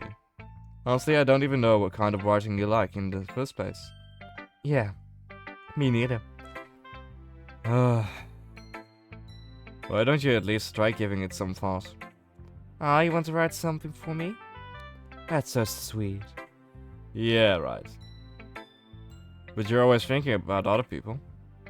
You need to think about yourself once in a while.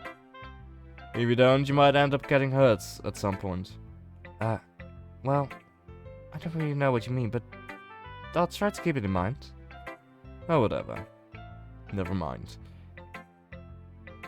Anyway, let's see. I guess like happy poems? Wait, sometimes I like sad poems too. Sometimes a little bit of both. There's a word for that, right? What's the word for I'm looking for? Bittersweet. Yeah. I like things that are happy and things that are sad. Happy and sad. I can't see you liking something sad, Sayori. Well, I like happy the most. But sometimes when you have a little rain cloud in your head, a sad poem can help give the rain cloud a little hug. And make a nice happy rainbow. Sayori, that's unexpectedly poetic. Is it? Maybe I'm getting better at expressing my feelings after all. Thanks, TBD. I should go write it down then. You can read my poem now, okay? Bottles. Bottless. I don't know. I pop off my scalp like the lid of a cookie jar. It's the secret place where I keep all my dreams. Little balls of sunshine all rubbing together like a bundle of kittens. I reach inside with my thumb and forefinger and pluck one out. It's warm and tingly. But there's no time to waste. I put it in a bottle to keep it safe, and I put a bottle on the shelf with all of the other bottles. Happy thoughts in the bottles are in a row. My collection makes me a lot of friends. Each bottle is starlight to make amends. Sometimes my friends feel a certain way. Down comes the bottle to save the day. Night after night, more dreams. Friend after friend, more bottles. Deeper and deeper my fingers go, like exploring a dark cave, discovering the secrets hiding in the nooks and crannies. Digging and digging, scraping and scraping. I blow dust off my bottle caps. It doesn't feel like time elapsed. My empty shelf could use some more. My friends look through my locked front door. Finally, all done. I open up and ink on my friends. In they come in such a hurry. Do they want my bottles that much? I frantically pull them from the shelf one after another, holding them out to each and every friend. Each and every bottle. But every time I let one go, it shatters against the tie between my feet. Heavy thoughts, heavy thoughts, heavy thoughts in shards all over the floor. They were supposed to be for my friends who aren't smiling. They're all shouting, pleading something. But all I hear is echo, echo, echo, echo, echo, echo, echo inside my head. Holy crap. Dude, did you really write this? Of course I did. Didn't I tell you yesterday I was gonna write the best poem ever? Yeah, but... I mean, I didn't expect something like this coming from you. Monika taught me a whole lot. And I've been really in touch with my feelings recently. I see that. It's almost kind of creepy. Creepy? Well, not exactly. Maybe because I'm used to you being cheerful. Well, never mind. I'm thinking too hard about it. The point is, it came out good. So you should be proud of it. Ah, thanks. I feel like I was meant to express myself this way. It even helps me understand my own feelings a little bit better. Writing is like magic. You got pretty passionate about this, huh? Hope you keep it up. Yeah, writing is the best. I'm gonna keep writing until I die. Don't get ahead of yourself. Sayori's always had a habit of getting obsessed with something before dropping it, no more than a week later. I wonder if this is one of those fans. But seeing the passion in their eyes makes it hard for me to be pessimistic. Natsuki. Well, I can admit that's better than the last one. It's nice to see that you're putting in some... It's nice to see that you're putting some effort. That's good. Come to think of it, this kind of reminds me of Sayori's poem from yesterday. You think so? Yeah, well, I guess if you've been friends with her so long, you might be one of the same wavelength. But you never really struck me as her type. Sayori has a type all of a sudden. Well, I don't know, but honestly, how can someone so, fluffy spend so much time with someone like you? It's like she's dragging around to dead ways. That was a little unnecessary. But think of it this way, if it weren't for me, she would probably just fly around like letting go of a balloon. You could say we each take care of each other in our own way. Whatever it is, I don't get it. Oh, yeah, I guess I'm supposed to show you my poem. Here. Amy likes spiders. You know what I heard about Amy? Amy likes spiders. Icky, wrinkly, hairy, and ugly spiders. That's why I'm not friends with her. Amy has a cute singing voice. I heard her singing my favorite love song. Every time she sang the chorus, my heart would pound to the rhythm of the words, but she likes spiders. That's why I'm not friends with her. One time I hurt my leg really bad. Amy helped me up and took me to the nurse. I tried not to let her touch me. She likes spiders, so her hand are probably gross. That's why I'm not friends with her. Amy has a lot of friends. I will see her talking to people. She probably talks about spiders. What if her friends start to like spiders too? That's why I'm not friends with her. It doesn't matter if she has other hobbies. It doesn't matter if she keeps it private. It doesn't matter if it doesn't hurt anyone. It's gross, she's gross, the world is better off without spiders lovers. And I'm gonna tell everyone. Not bad, right? It's quite a bit longer than yesterday's. Yesterday's was way too short. I was just warming up. Hope you didn't think this was the best I could do. No, of course not. Anyways, the message is pretty straightforward in this poem. I doubt I have to explain it. Sometimes you can explain complicated issues with much simpler analogies. And it helps people realize how stupid they're being. Like anyone would agree that the subject of this poem is an ignorant jerk. Do you know people like that? Of course. It's about how everyone thinks that doesn't matter, it can be about anything. I wrote it to be easy to relate to. Everyone has some kind of weird hobby or guilty pleasure. Something that you're afraid if people find out and make fun of you or think less of you. But that makes people stupid. Who cares what someone likes, as long as they're not hurting anyone and makes them happy? I think people really need to learn to respect others for liking weird things. Speaking about liking things, these conversations have been very much on, like, they like this, they like that. Huh, that's funny. You ever wrote about something similar today? Huh? Did you say Yuri? Yeah. She said her poem was about an unusual hobby of hers. I don't really get it, but she said something similar to you. That people shouldn't make each other feel insecure about those things. Really? Well, I mean, Yuri's pretty weird, so I wouldn't doubt that she had some weird hobbies. Not that there's anything wrong with that. It's not like I would judge her or anything. Natsuki has trouble finding words. I guess I should try to not be mean to her. If she feels insecure about her weird behaviors and stuff, I mean, I always hate people who makes me feel insecure, and Yuri made me feel insecure yesterday. But the way you put it, it sounds like she learned her lesson. Well, I would say so. Even if her writing style is really different, I'm sure she'll appreciate the message in your poem. It's what I do best, after all. I don't like writing unless there's a good message to take away from it. Like conveying emotions is important, but I want to try to make people think, not just feel. Remember that. I'm gonna write a good one for tomorrow, too, so I look forward to it. Monika is left. Hi again, TBD. How's the writing going? Alright, I guess.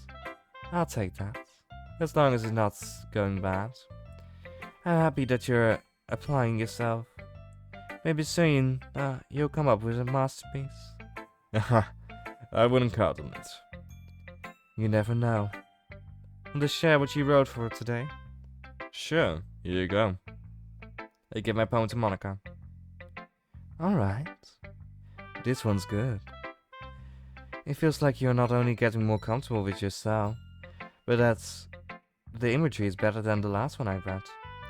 Just wondering, but how have you been finding inspiration in Yuri's writing style? I guess so. You can't deny that she's talented. Yeah, totally. I think her poems are the most romantic. That's the best way to describe it. She's like a totally different person when she picks up a pen. I noticed that too. When she's talking about literature, it's like light turns on inside her. Sadly, it's hard to get much personal conversation out of her. Trust me, I've tried. Who knows what goes on in that head of hers? I hope you don't mean that in a bad way. No, of course not. I just mean that I wish she didn't keep so much to herself. But still defending her like that, you must be pretty into her. You completely misunderstood. Definitely. You definitely misunderstood, yeah. Calm down, I'm kidding. Besides, I'm pretty sure she's already got a boyfriend. Wait, really? Yeah, a fictional one anyway. Monika kind of whispers that last part to me. It's just a hunch, but... Well, there's not really anything wrong with that. Oh, well, I know. I was just saying. But anyway, you want to read my poem now? I like the way this one turned out, so I hope you do too. Alright, let's take a look. Save me. The colors, they won't stop. Bright, beautiful colors. Flashing, expanding, piercing. Red, green, blue. An endless cacophony of meaningless noise. The noise, it won't stop. Violent, grating waveforms, squeaking, screeching, piercing, sin, causing tensions, like playing a chalkboard on a turntable, like playing a vinyl on a pizza crust. An endless poem of meaningless. Load me. Load me.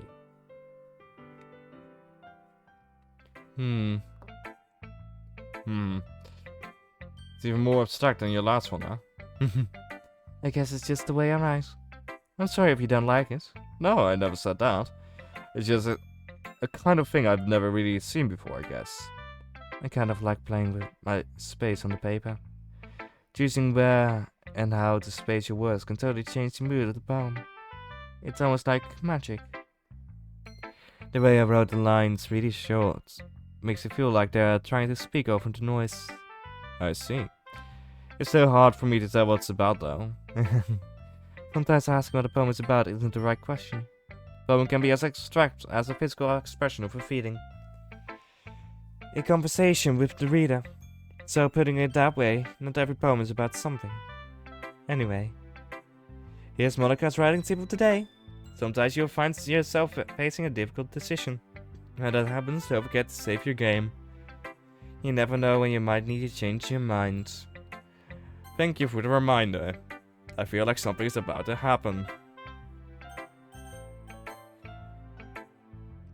Or when something unexpected may happen. Wait, is this a tip even about writing? What am I even talking about? That's my advice for today. Thanks for listening. Okay everyone, we're all done reading each other's poems, right? I have something extra planned today, so if everyone could come sit at the front of the room. Is it about the festival? Sort of. Do we really need to have to do something for the festival? It's not like we can put together anything good in just a few days. We'll just end up embarrassing ourselves instead of catching new members. That's a concern of mine as well. I don't really do well with last minute preparations. Don't worry so much. We're going to keep it simple, okay? We won't need much more than a few decorations. Sayori has been working on posters and I've designed some pamphlets we can give the event. Okay, that's great and all, but that doesn't really tell us what we're actually going to be doing for the event. Sorry, I thought you heard about it already. We're going to be performing. Performing? But, Monika. Yeah, we're going to be having a poetry performance. Each of us are going to choose a poem to recite during the event. But the cool part is that we're also going to let anyone else come up and recite poems too. Sayori is putting it on the posters in case anyone wants to prepare ahead of time. Sayori, who's been coloring a poster, holds it up for us to see. Are you kidding me, Monika? You didn't already stop putting those posters up, did you? Well, I did. Do you think it's that bad of an idea? Well, no, it's not really a bad idea, but I didn't sign up for this, you know? There's no way I'm going to perform in front of a group of people like that. I agree with Natsuki. I could never in my life do something like that. Imagine it, Yuri shakes her head in fear. Guys! No, Sayori. I understand where they're coming from. Remember that Natsuki and Yuri have never shared their poems with anyone until just a couple of days ago. It's a lot to ask for them to recite their poems out loud to a whole room full of people. I guess I kind of overlooked that. So I'm sorry. But I still think we should give it our best. We're the only ones responsible for the fate of this club. If we start the event and each put on a good performance, then it will inspire others to do the same. And the more people will perform, the better we'll be able to show everyone what literature is all about. Yeah! It's about expressing our feelings, being intimidated with yourself, finding new horizons, and having fun. That's right. And if those reasons that we're all in the club, it's those reasons we're all in this club today. Don't you want to share that with others? To inspire them to find the same feeling that brought you here in the first place? I know you do. I know we all do. And if all it takes is standing in front of a room for 2 minutes and reciting a poem, then I know you can do it. Natsuki, you remain silent. Sayori looks worried. I guess that leaves me no choice. I agree. I don't think it's too much to ask. I think that Sayori and Monika have been trying really hard to get new members. The least we can do is help them out a bit. Well, maybe, but looks like Natsuki doesn't have any arguments left. Okay, fine. I guess I'll just have to get over with it. Alright. Phew. Thanks, Natsuki. What about you, Yuri? Yuri dejectedly glances around at everyone else's expectant faces. I guess I don't really have a choice. That's everyone. You're the best, Yuri. This club is seriously going to be the death of me. Oh, foreshadowing. Oh gosh, you'll be fine, Yuri. But anyway, let's move on to the main event. I want each of you to choose a poem of yours. We're going to be practicing reciting them in front of each other. No way, Monika. This is too sudden. Well, if you can't recite your poem in front of the club, how do you expect to do it in front of strangers? Oh no. Don't worry. I'll start out to help everyone feel a little bit more comfortable. Can I go next? Of course. Now let's see. Monika flips through her notebook to a specific poem she has in her mind for herself. She then stands behind the podium. The title of this poem is The Way They Fly. Monika begins reciting a poem. Her clear, confident voice fills the room. More than that, her inflection is pristine. She knows exactly how to apply emotion behind each line. She recites, bringing the words to life. Is this something she's done before, or is she simply a natural? I glance around me. Everyone has their eyes on Monika. Sayouri looks amazed. Yuri has an intense expression on her face that I don't understand. Finally, Monika finishes her recitation. The four of us applaud. Monika takes a breath and smiles. That was so good, Monika. Thank you very much. I was hoping to set a good example. Are we going next, Sayouri? I'll go next. Yuri's all fired up all of a sudden. Yuri clutches a sheet of paper in her hands and stands up. Keeping her head down, she walks quickly over to the podium. This poem is called... Yuri anxiously glances at each of us. You can do it, Yuri. It's called... After Image of a Crimson Eye. Yuri's voice shakes as she starts reading the poem. Just a moment ago, she practically refused to do this. Why is she suddenly putting so much effort? As Yuri gets past the first couple of lines, her voice changes. It's almost like what happens when Yuri gets absorbed into her books. Her quivering words transform into the sharp syllables of a fierce and confident woman. The poem is full of twists and turns in its structure that she enunciates with perfect timing. This must be a rare glimpse into the whirling fire Yuri keeps concealed in her head. Suddenly, she is finished. Everyone is stunned. Yuri snaps back into reality and glances around as if she's bewildered even herself. It's up to me to save the situation. I'm the first to start applauding. Everyone joins me afterwards and we give her the recognition she deserves because yeah, she's the best girl. It's not that we didn't want to applaud for her, but we were caught off guard, so caught off guard that we must have forgotten. As we applaud, Yuri holds the poem to her chest and rushes back into her seat. Yuri, that was really good. Thank you for sharing. Yuri is down for the count. Okay, I guess I'm next then. Yuri hops out of the chair and cheerfully walks to the podium. This is called my meadow. Sorry, I giggled. Sayouri. It's a lot harder than I thought. How did you guys do it so easily? Try not to think of it like you're reciting to other people. Imagine you're reciting it to yourself, like in front of a mirror, or in your own head. It's your poem, so it will come out the best way, that way. I see. Okay then. Sayouri begins the poem. Sometimes it feels like her soft voice was made as a perfect match. The poem isn't aimlessly cheery like Sayouri's. It's serene and bittersweet. If I were to read this on paper, I probably wouldn't think much of it, but hearing it come from Sayouri's voice always gives it a whole new meaning. Maybe this is what Sayouri meant when she says she likes my poems.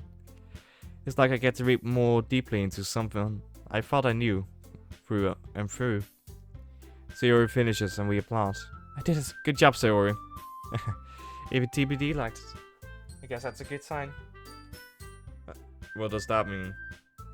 It came out nicely, Sayouri. The atmosphere of the poem fits you really nicely. But it might be that other poems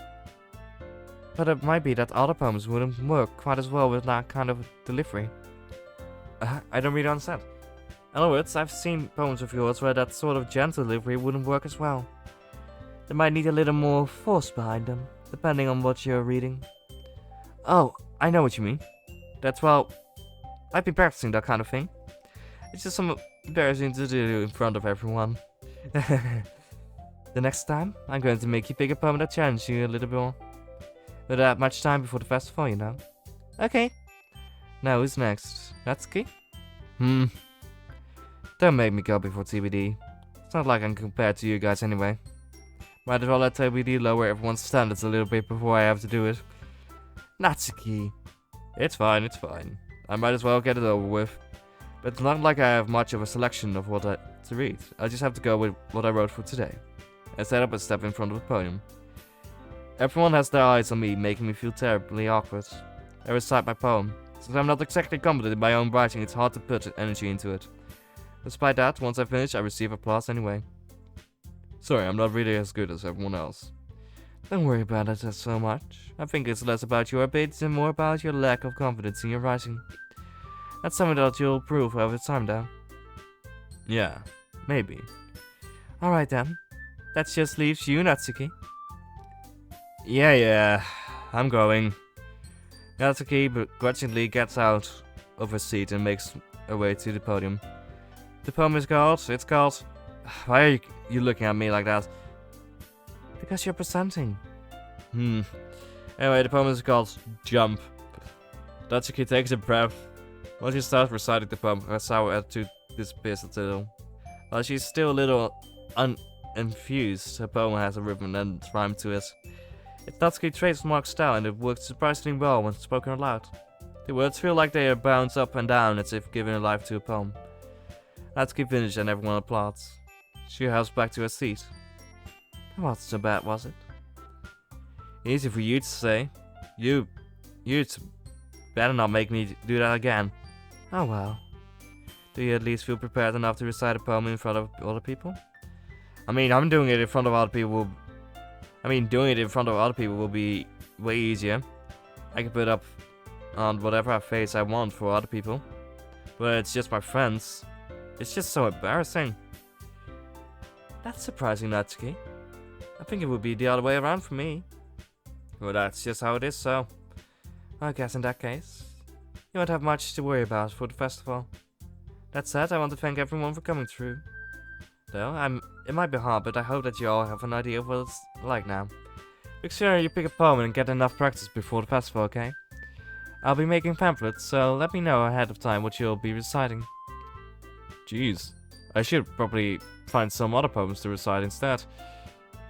That's fine too. It doesn't have to be your own. I'm already pleasantly surprised that you're putting in all this effort for the club. It makes me really happy. Yeah, no problem. Okay everyone, I think that's about it for today. I know the festival's coming up, but let's try to write poems for tomorrow as well. It's been working out really nicely so far, so I'd like to continue that. As for the festival, we'll finish planning tomorrow, and then we'll have the weekend to prepare. Monday's the big day. I can't wait. I can do this. Alright. I stand up. There's no way I'll be able to find the same enthusiasm as Sayori and Monika, but I'll do my best to get through it. It's for the sake of the club, and impressing Monika, then I have to do my best. And impressing Yuri. Ready to go, Sayori? Yep. Look at you two, I was going home together like that. It's kind of adorable, isn't it?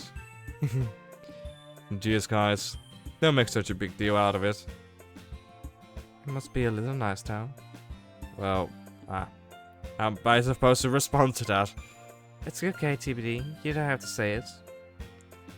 Whatever, let's go already. And welcome with Sayouri once more. Even though it's only been a few days, a lot of things have already changed. But today's Sayouri is being a little quieter than usual on the way home. Hey, sorry. Sorry, I was spacing out. No wonder. I was thinking about something from earlier. I like how we get to, hear from Bills with our words. So, let's just say that one day Yuri asked to walk home with you. What would you do? What kind of question is that? You're kind of putting me on the spot here. Well, I would walk home with Yuri. Walk home with Yuri, huh? Well, just the thought of that makes my heart pound. Given how hard it is for her to socialize, I would feel awful turning her down, so... Isn't she so beautiful a spot? Yes, she is. There's nothing to do with what I just said. Well, you admitted it. Jeez. There's not even a point in speculating something that's never going to happen. Oh, maybe. But I just like to think about it. It's long before you won't need me anymore, you know? Need you? Sayori. I can't figure out how you're seeing things in your head right now. Sorry. Everyone is different. Nobody in the club is a replacement for you. If you say so. Conversation trails off and I'm left feeling awkward. But it was kind of her fault for trapping me with such a weird question. I can't just lie to her. But if there's something that makes me happy, I would hate to take that away from her. That's why I said there's no point in speculating. Then again, the festival is only days away. Who knows what will happen at that time.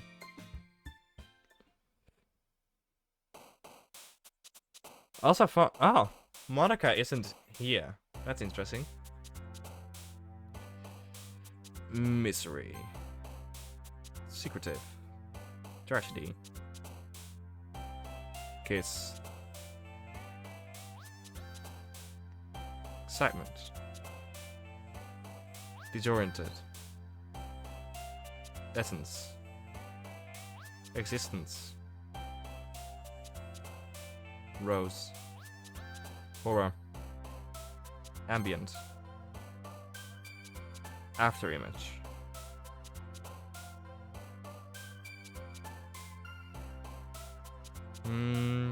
Landscape? Yeah. Breath. Covet. Crimson. Vertigo. Nightgown.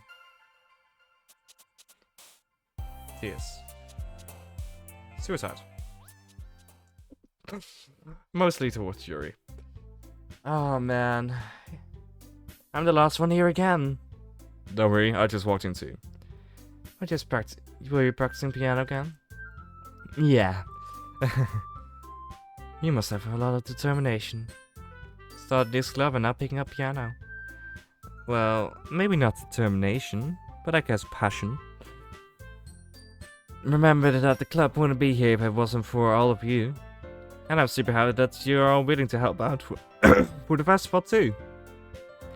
I can't wait for the festival. It's gonna be great. Weren't you complaining about it just yesterday, Natsuki? Well, yeah. I'm not talking about our parts of the festival, but it's the whole day of school where we get to play and eat all kinds of delicious food. You sound like a bit like Sayouri all of a sudden. Oh my god, did I usually have fried squid? Squid? That's a pretty specific thing to look forward to. Yeah, that's very specific. Yeah, that's very specific. Are you saying you don't like squid? You of all people? I didn't say I don't like it. Besides, what do you mean by all you of all people? Because it's right in your name. Monika. That's not how you say my name at all. Also, that joke makes no sense in translation. Never mind. Let's just focus on our own event for now, okay? Fine. Your reaction aren't as fun as Yuri's or yours anyway. Excuse me. Where's Sayori anyway? Oh, there you are. Sayori is sitting at the desk in the corner of the room looking down at nothing. I walk over to her. Hey Sayori. I have my head in front of her face. You're spacing out again. Sorry. Don't mind me. You can go talk to everyone else. Huh? Is everything alright? Of course. Why wouldn't it be? It just feels like you're a little off. Sorry I was doing things. Jeez, you worry too much about me. I'm fine, see? Sayori shows me a big smile. Don't let me distract you from having fun with everyone. Well, alright. If you say so. I worriedly glanced at Sayori before turning back towards everyone else, but the conversation already dispersed with everyone back at their usual activities. Maybe I should ask Monika if she knows anything about Sayori recently. Since they've been preparing for the festival, they must be spending a lot of time together. I timidly approached Monika, who was shuffling through some papers at her desk. TBD, what's up? Hey, this might sound a little strange, but have you noticed anything up with Sayori lately? Anything up with her? In what way do you mean? Maybe I'm reading into it a little too much, but she seems a bit downcast today. Oh, you think so? I can't say I've noticed anything about her. Monika peers across the room at Sayori, who is idly dragging a rubber eraser up and down her desk. Maybe that's something on her mind. But I'm surprised I'm not the one asking you, TBD. You certainly know her a lot better than I do. Yeah, but she's never really like this. She's always talked to me about things that bother her. But this time, when I asked her, she was really dismissive. Sorry, I know it's not your problem. I just wanted to ask if you knew anything, so I'll drop it now. No. It's important for me too. I mean, I'm also friends with her. And I also care about the well-being of my club members, you know? Maybe I'll try talking to her myself. Are you sure about that? It seems like she wants us to be left alone. Are you sure? Maybe she just has a hard time bringing it up with a person of interest. Person of interest? What do you mean by that? I would say that maybe the thing out of mind is you, TBD. Me? How on earth would you come to that conclusion? Well, I probably shouldn't say too much, but she already talks about you more than anything else, you know. She's been so much happier ever since you joined the club. It's like an extra light was turned on inside of her. What? No way. Jerry's always like that. She's always been full of sunshine. There's not any difference now than it always has been. You're so funny, TVD. Have you thought that maybe you've always seen her as so cheerful? Because that's just how she is when she's around you? I said too much? I'm sorry. What do I know anyway? I didn't mean to jump to the conclusions. So, you should just forget about what I said. I'll try to talk to her, so try not to think about it for now. Alright. Monika smiles meaningfully. I know she said to forget about it, but I already know that I won't be able to get her words out of my head. Monika stands up from her desk and walks across the room to where Sayori is sitting. I watch her kneel down next to Sayori and gently talk to her. She keeps her... But she's keeping her voice so quiet that I can't hear it from here. As I sit myself down. I know Sayori told me not to worry about her and to have fun with everyone else, but that's impossible to do when she's behaving like this. Exactly how much do I care about her? But I'm letting this weigh me down so much. Now it feels like I'm the one behaving out of ordinary. But that's nothing I can do besides wait for Monika. But it doesn't feel like I'm being watched. I glance around the room. Suddenly I notice Yuri peeping at me from her book. But she looks away just as quickly with a flustered look on her face. I realize that she won't get there anywhere like this. I've never really seen Yuri approach anyone or start a conversation or uncle, so I have no choice but to approach her myself. But now it's a little easier for me to do that. I stand up from my desk and sit on the one next to her. I didn't mean to bother you or anything. Relax, you didn't even do anything. But I could tell that you wanted to be alone with your thoughts. Alone with my thoughts? How were you even able to tell that? Well, that I was thinking about? Well, it's sometimes something I do a lot. So it wasn't hard for me to spot based on your posture and expression. Not that I was staring or anything. I didn't do anything creepy like that. In any case, you were right. I'm sorry if I caused you any concern. Don't apologize. Your troubles are only the concern of those who willingly share in that concern. Of course, there are certain those who find the most comfort in keeping that to themselves. But if you would prefer to share what's on your mind, then I would be glad to listen. It's really not that big of a deal. I was just feeling a bit uneasy about Sayori.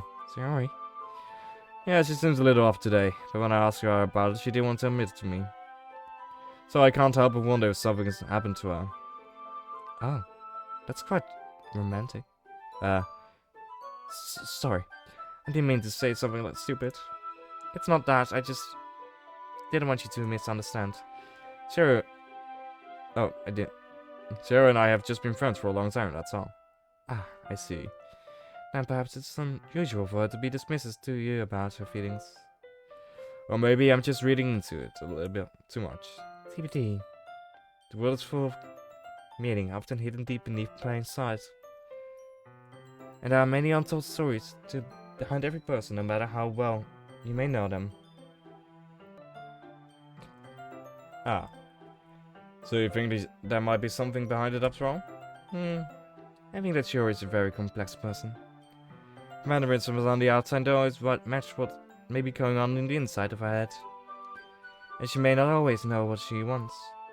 I noticed her strange behaviors today too. And I also feel some concern for her, but in your case it looked like she was fully occupying your thoughts, wasn't she? Well, I guess that was the case. Sayori, she really means a lot to you, doesn't she? I guess. But you don't need to put it that way. We're just good friends, that's all. Yuri looks deeply into my eyes. Her expression is gentle and curious, as if she was searching for something. Embarrassed, I've heard my gaze. Sometimes, a person's mysteries are untold even to themselves. And you, as someone honest and caring, may uncover feelings you weren't aware of in you. That is, I think that you'd be a very fortunate person to have you feel that way about her. You're giving me too much credit. I'm a pretty simple guy, so I think I'm pretty good at understanding my own feelings. I'm not nearly as sophisticated as you. That's not a compliment, is it? It is what it is. Anyway, as long as we're here, why don't we do some reading? Well, as long as you're okay with it. Yeah. I should be taking my mind off this whole thing anyway. Okay, everyone. After some time passes, Monika calls out to the clubroom. Why don't we share our poems now? Before I know it, everyone brings back to normal. Everyone goes to retrieve their poems, and I do the same.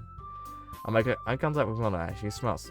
Monika smiles at me. I wonder what she was talking about with Sayouri. Who should I show my poem to first? Of course, my girl Yuri. TBD, your writing has only improved in these last few days. Every poem you've shown me has been nothing short of spectacular. I can't really feel the emotions. I'm a little envious then, even. I don't think it's ever came to me just naturally. Yuri, that's the wrong way to put it. This never did come naturally to me. But I've been able to improve so much thanks to you. You're really the example I was chasing after. Is that so? Yuri gently smiles to herself. It's feeling. I'm so glad I got the chance to share my writing. I never thought it would feel like this. I remember you mentioning that yesterday. I can't believe that you're so good at something and you never even shared it with anyone. It's kind of a shame. Maybe, but it's not like I really had a choice. What do you mean? Well, he smiles slightly. Jimmy, during lunchtime I eat by myself. Did you know that? It's a great time to find quiet spots and do some reading. In fact, I always have some books with me. You could say I really enjoy reading. Well, that's one way to put it anyway. But books are so full of amazing and inspiring people. People you want to fall in love with. The people you just know would make a great friend. Cheerful people who always put a smile on their face. Or deep thinkers and problem solvers who discover the mysteries of life. So when you look at it that way, I'm surrounded by friends every day, you know? And those friends don't laugh at me. They don't tease me for spacing out all the time. They don't make me fun of my body type. And they don't hate me for acting like I know it all. Also, who would hate you for your body type? People say that about you. I'm not a know-it-all, TBD. It's the opposite. I don't know anything. I don't know how to talk to people. I don't know how to make people see me as normal. I don't even know how to make myself happy. I have all these feelings, and all I can do with them is read and write. But it wasn't until now that I started sharing it with you that I really understood what I was missing all this time. But I haven't really done anything. No, that's wrong. Just being patient and respectful. That's really important to me. I know I'm a difficult person, TBD. I speak too slowly. I second guess myself all the time. I read too deeply into things. But every time, you've always treated me just like anyone else. It's so rare that I feel comfortable with myself when I talk to others. But that's why every time I talk to you, I just feel really happy. I see. Well, I treat you how you deserve to be treated, Yuri.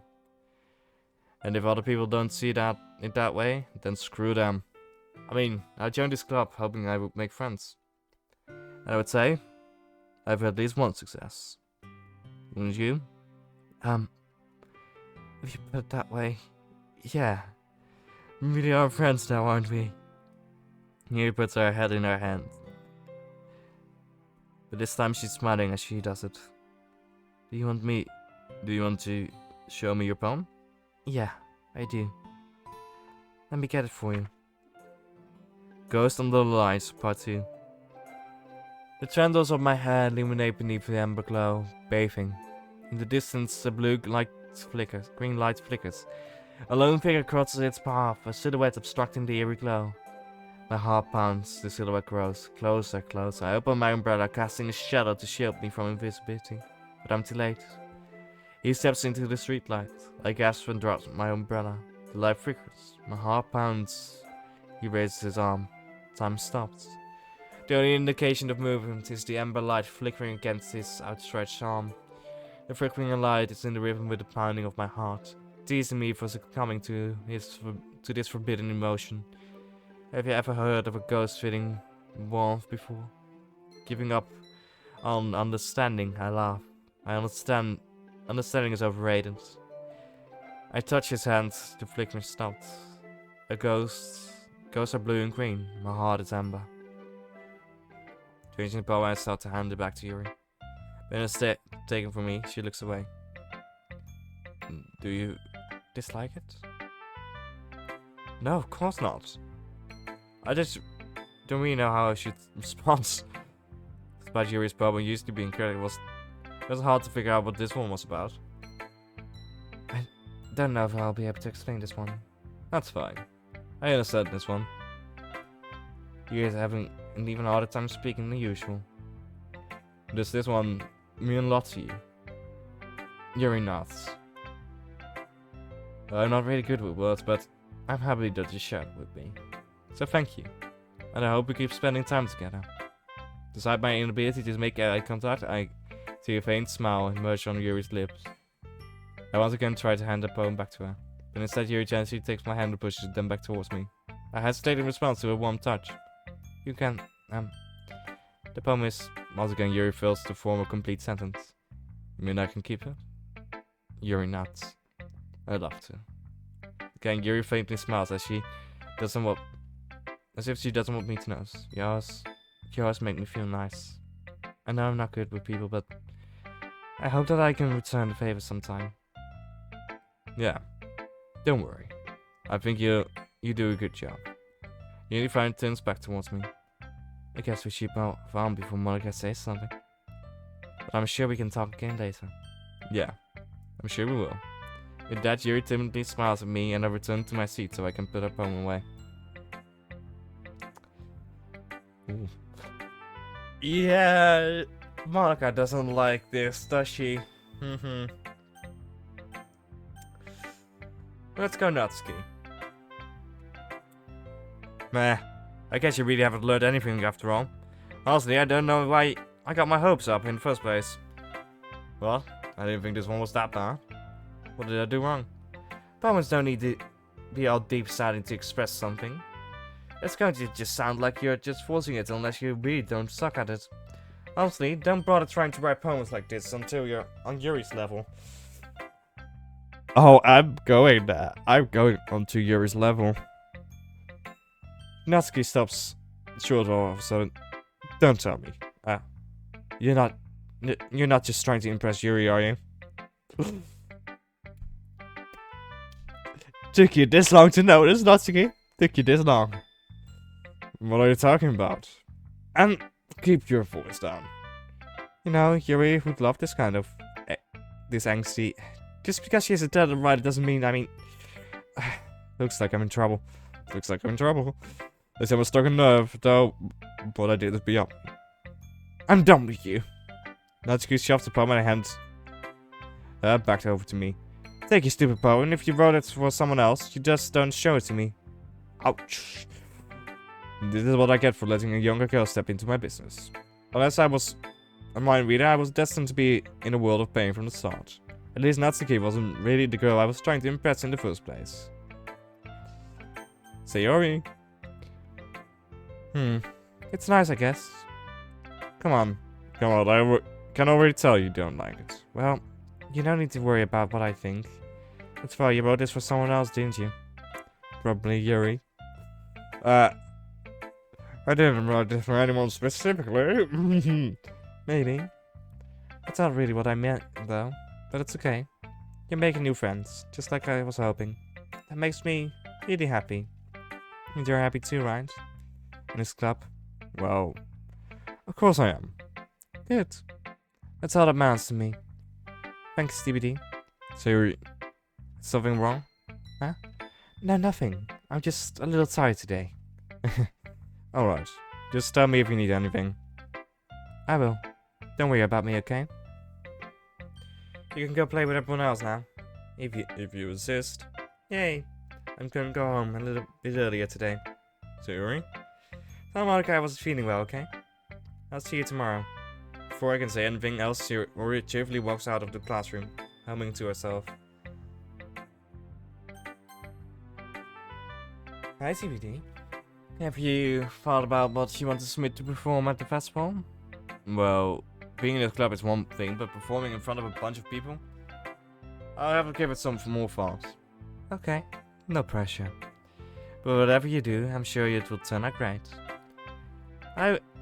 It would also make me happy to see. Anyways, let's take a look at today's poem. Sure.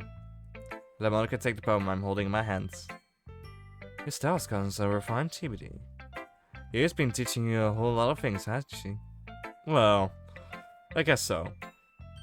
Yeah, I've been noticing how much time you spend with her. I think I've heard her say more words these past couple of days than she talked in the whole year. Not sure how you did it, but that's pretty impressive. Well, she just needs some patience. And a way to talk about all the things in her head, I guess. I'm still getting the hang of it myself. You're certainly putting in a lot of effort. Must really like her. That's... It's awfully suspicious, you know. So spending time with her in the club room every day, reading that edgy novel with her. Well, I just feel bad that she has a hard time to socialize. It makes me want to make sure she doesn't spend all her time alone. Besides, the novel isn't too bad either, you know. Alright. I get you. Just be careful, alright? Just know that Yuri isn't used to be opening herself up. So if something bad happens while she's vulnerable, then it could be really hard for her. Her books are a total escape from reality. They're just bandages. You say that like I'm going to hurt her. Sorry, I didn't mean like that. If anything, she might accidentally hurt herself. Anyway, I'll share my poem with you, right? Alright. The lady who knows everything. An old tale tells of a lady who wanders the earth. The lady who knows everything. A beautiful lady who has found every answer. All meaning, all purpose. And all that was ever sought. And here I am. A feather. Lost adrift the sky, victim of the current wind. Day after day I search. I search with little hope, knowing legends don't exist, but when all else failed me, when all others have turned away, the legend is all that remains. The last dim star glimmering in the twirling sky. Until one day the wind ceases to blow, I fall, and I fall and fall even more, gentle as a feather. A dry quill, expressionless, but a hand catches me between the thumb of my forefinger. Between the thumb and the forefinger, the hand of a beautiful lady. I look at her eyes and find no end to her gaze. The lady who knows everything knows what I'm thinking. Before I can speak, she responds in a hollow voice. I have found every answer, all of which amount to nothing. There's no meaning, there's no purpose, and we seek only the impossible. I am not your legend does not exist. And with a breath, she blows me back afloat, and I pick up and I pick up a gust of wind. You know, I feel like learning and looking for answers are the sort of things that give life meaning. Not to get really philosophical or anything, but it was kind of my mind, so that's what I wrote about. I see. I never really put much thought into it. In a way, it's almost most paradoxical. Because if we had all the answers, wouldn't the world start to lose its meaning? You know, there's one thing I noticed. It seems like everyone in the club was writing about things that are more sad than happy. Are you surprised? I mean, everyone was okay. We wouldn't really have anything to write about, would we? Humans aren't two-dimensional creatures. I think you know that better than anyone. You mean one-dimensional? Ah, yeah, that. Anyway, here's Monika's writing tip of today. Are you ever too shy to share your writings because you're afraid it's not that good? It can be really disheartening to get a lukewarm response. It's something you put so much effort into. But if you find other people who enjoy writing, then sharing becomes a lot easier. Because instead of just telling you what you're writing is good or okay or bad, they all want to focus more on everything that went into it, and the things you can work on. It's much more encouraging that way. It will make you want to continue improving. It's almost like having your own little literature club, don't you think? That's my advice for today. Thanks for listening. Okay, you're free? We're all done sharing poems, right? Why don't we start figuring out... Hold on a second, it's just me, or did you say something strange just now? Something that sounded a bit unusual. That's right. You deviated from your usual catchphrase when addressing the club. Catchphrase? I don't have a catchphrase. Jeez. Why is the mood so weird today? Look, even Yuri isn't immune to it. Stagnating air. Common foreshadowing that something terrible is about to happen.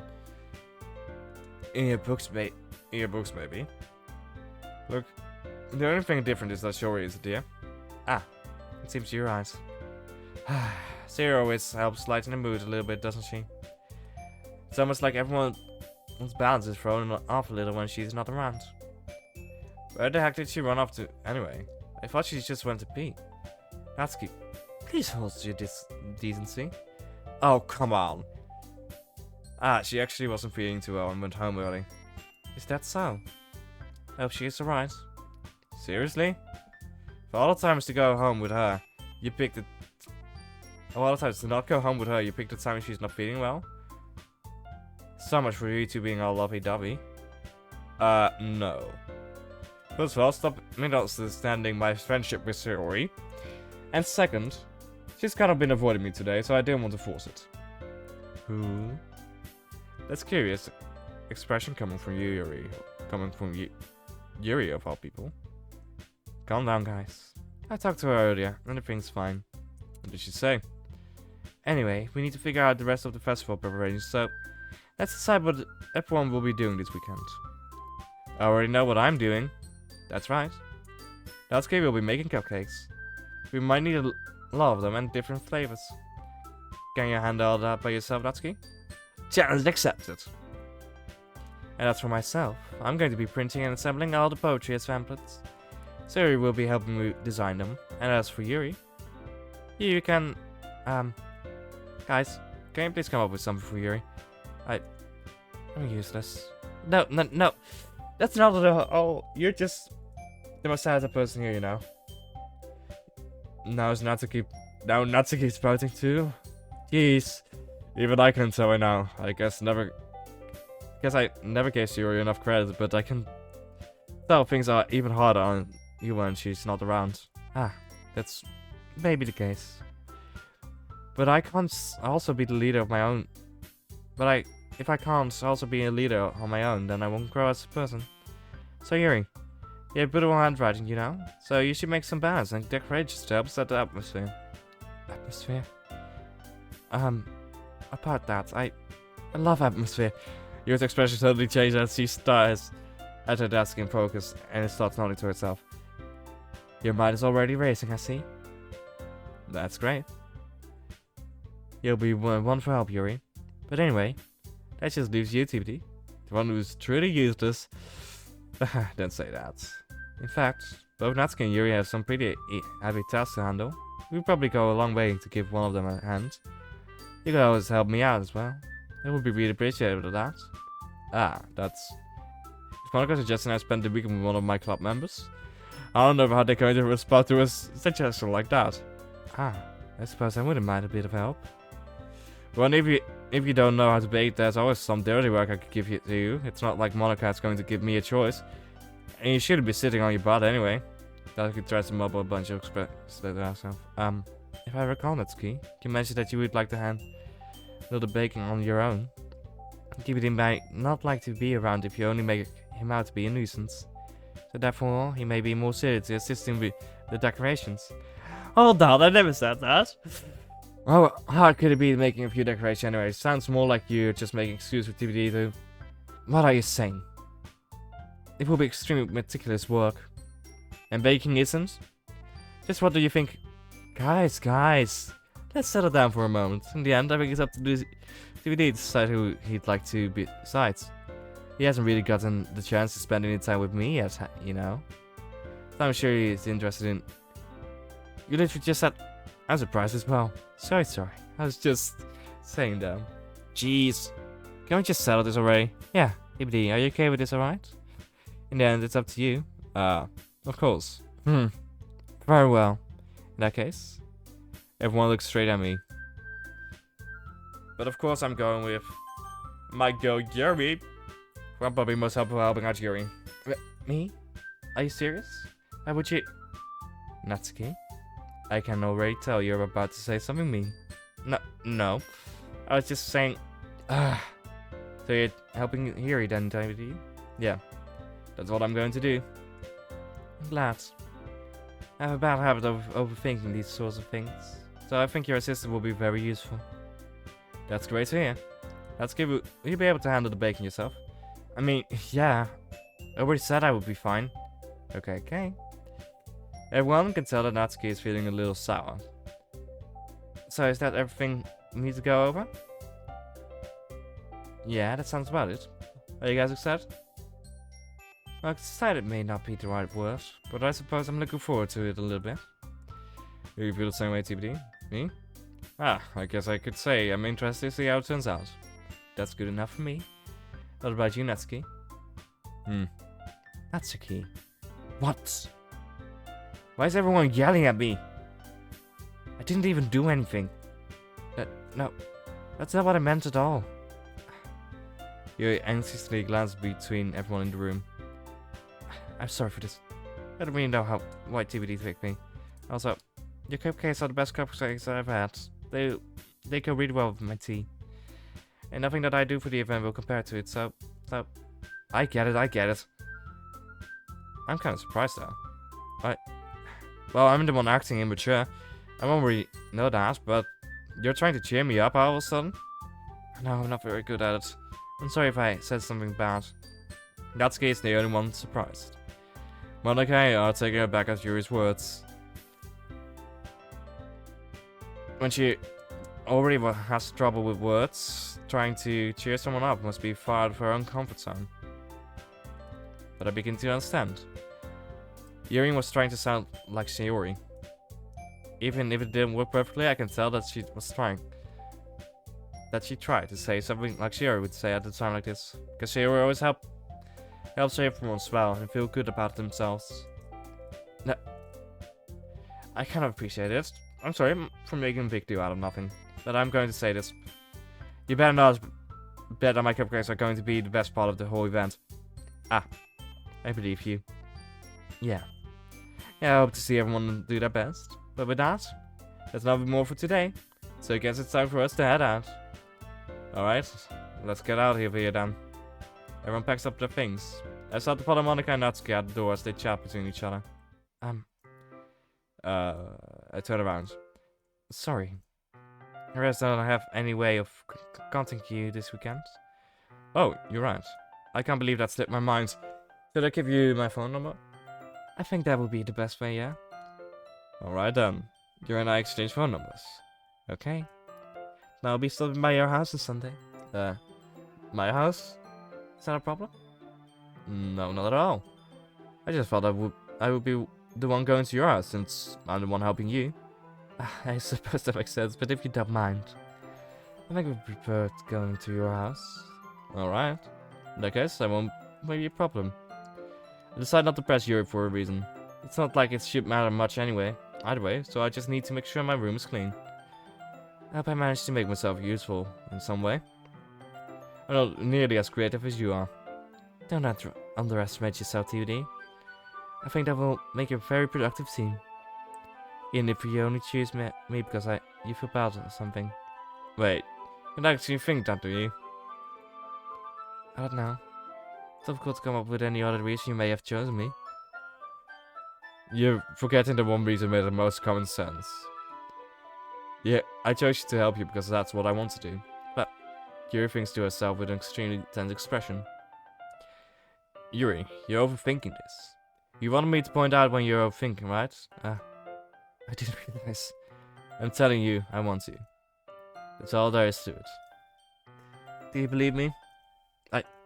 Yuri thinks really hard to again. She looks straight into my eyes for a long while. I believe you.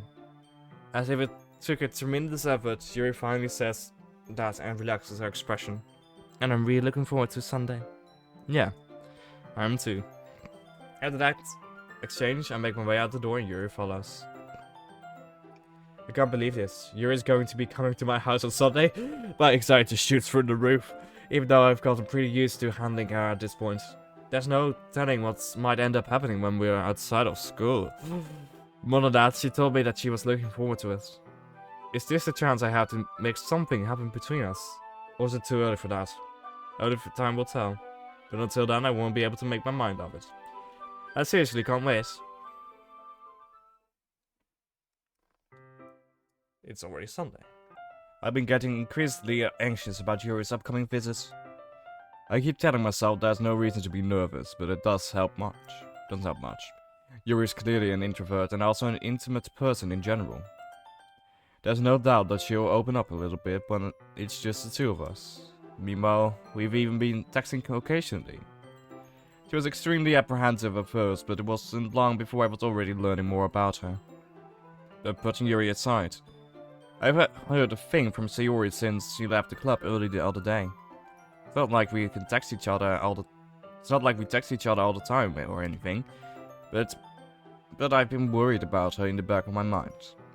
Seeing what Sayori said and what Monika said, is it really okay for me to put Sayori feelings aside when she might need me? I decided to visit Sayori before Yuri comes over. Rather than asking, I simply tell her I'm coming over, much like we've done in the past. Once I reach Sayori's house, I knock on the door before entering it myself. Again, we used to play so often that we've made a habit of simply entering each other's house like we're family. The house is quiet. Sayori isn't anywhere on the first floor, so I assume she's up in her room. It's already strange of her not to run down and greet me. I head up to her bedroom, where I finally find her. Sayori? Hi, TBD. I sit down in her room. Sayori forces a smile, but it's easy to tell that she's different. There's a minute of silence between us. You haven't come over like this in a long time, have you? Ah, I guess you're right. It has been a long time. Not much has really changed, has it? Sayori's room is as messy as it always has been. I also recognize the same stuffed animals and wall decorations that she'd had for years now. If you came over for more often, it wouldn't be such a mess. That's because I end up cleaning it for you. How come you suddenly wanted to come over today? Aren't you supposed to see Yuri today? Yeah, but... Wait, how did you know that? Sayori had already left by the time we decided that last meeting. Monika told me. It's only natural for her to keep me informed about the festival preparations, right? Ah, that's true. But what about you? Aren't you going to be helping Monika today? Of course. But I'm just helping her online. We didn't plan to meet up or anything. Ah, so it's just me and Yuri then. Yep. There's more silence between us. Sayori stares in a random direction. Everything about her behavior is really uncharacteristic. I finally get to the point. I just wanted to see how you were doing. After you left on Friday. When something's wrong, you can't hide it from me. I know you too well. So... Sayori smiles, shaking her head. That's no good, CBD. Why can't it just be like it's always been? This is all my fault. If I didn't get so weak and accidentally expressed my feelings. If I didn't make that stupid mistake, then you wouldn't have been worried about me at all. You wouldn't have come here. You wouldn't have even been thinking about me right now. But this is just my punishment, isn't it? I'm getting punished for being so selfish. I think that's why the world decided to have you come over today. He just wants me to torture me. Sayori. I grab Sayori by the shoulders. What on earth are you saying? Are you listening to yourself right now? I know something happened to you. There's no other explanation for you to be like this. So tell me already. Until I know, I won't be able to stop thinking about it. Sayori gives me an empty smile. You did put me in a trap, TBD. But you're wrong. Nothing happened to me. I've always been like this. You're just seeing it for the first time. Seeing what? What are you talking about, Sayori? You're really just going to make me say it, aren't you, TBD? I guess I have no choice this time. The thing is, I've had a really bad depression my whole life. Did you know that? Why do you think I'm late to school every day? Because most days, I can't even find a reason to get out of bed. What reason is there to do anything when I fully know how worthless I am? Why go to school? Why eat? Why make friends? Why make other people put their energy and caring to waste by having them spend it on me? That's what it feels like. And that's why I just want to make everyone happy. Without anyone worrying about me. I'm in shock. I can't even figure out how to respond. How is it possible that Sayori kept this from me the entire time that I've known her? Did you really want so badly for me just not to think about her? Why, Sayori? Why is it that you've never told me about this? It almost feels like I've been betrayed as your close friend. Because if I knew, I would have done everything I could to support you. Even if there's only so much that I could do. I would have tried a little bit harder to make every day a little better for you. That's why I'm your friend. All you had to do was tell me. You don't understand at all, TBD. Why do you think I didn't tell you? Because if I told you, then you would have to waste effort caring about me instead of doing important things. I don't want to be cared about. It's bittersweet when people try to care about me. It feels nice sometimes, but it also feels like a bat being swung against my head. That's why I want so badly for you to make friends with everyone else. Helping everyone be happy together is the best thing for me. But then, I discovered something else too. Seeing you make friends and get closer with everyone in the club. It feels like a spear going through my heart. So that's why I decided that the world just wants to torture me. Every path leads to nothing but hurt. You're right that I don't understand. I don't understand your feelings at all, Sayori. But I don't need to understand. Whatever it takes for me to help you stop hurting, that's what I'll do. No, TBD. There's nothing. Nothing at all. The only thing that could have helped me is if everything could be like it always was. But I was selfish. I finally showed you what a horrible person I am. Tears streaked down Sayori's face. I made you join the literature club because I was selfish. And I was punished by my heart hurting in a way that I couldn't understand. And now you came here, and I made you hurt too. I'm just weak and selfish. That's all I am. And that's why I'm going to accept these punishments. Because I deserve everyone else one. Without thinking, I once again grabbed Sayori's shoulders. This time, I'll pull her into a tight embrace. TBD, Sayori. I don't care if you feel selfish. I'm really happy that you convinced me to join the club. Seeing you every day makes it worthwhile enough. If I make friends with everyone else, then that's just a bonus. But please, never underestimate how much I care about you. I wouldn't have it any other way. TBD. Sayori isn't hugging me back. Besides, my arms being wrapped around her, Sayori's arms remain at his side. He starts sobbing next to my ear. No. Don't do this to me. Please don't do this. TBD. Sayori barely manages to speak between her sobs. I don't know if I'm doing the right thing, but all I want is for her to know that I care. If you have it in you to call yourself selfish, then you have it to let me be selfish too. No matter what it takes, I'll figure out what needs to be changed. I'll make these feelings go away. And if there's anything that you need me to do, then you better tell me. I'll get mad if you don't. I don't know. I don't know. I don't know. Gently, Sayori finally puts her arms around me in return. I don't know anything. It's all really scary. I don't understand any of my feelings, DVD.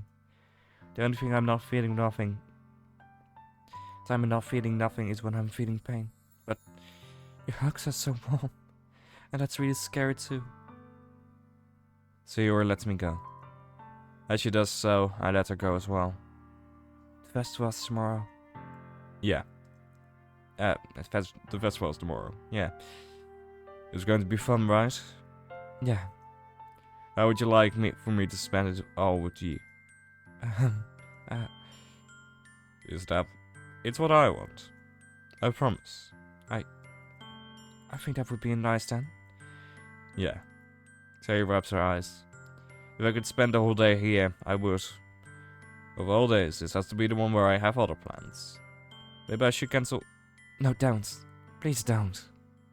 If you did that, then I really wouldn't forgive you. But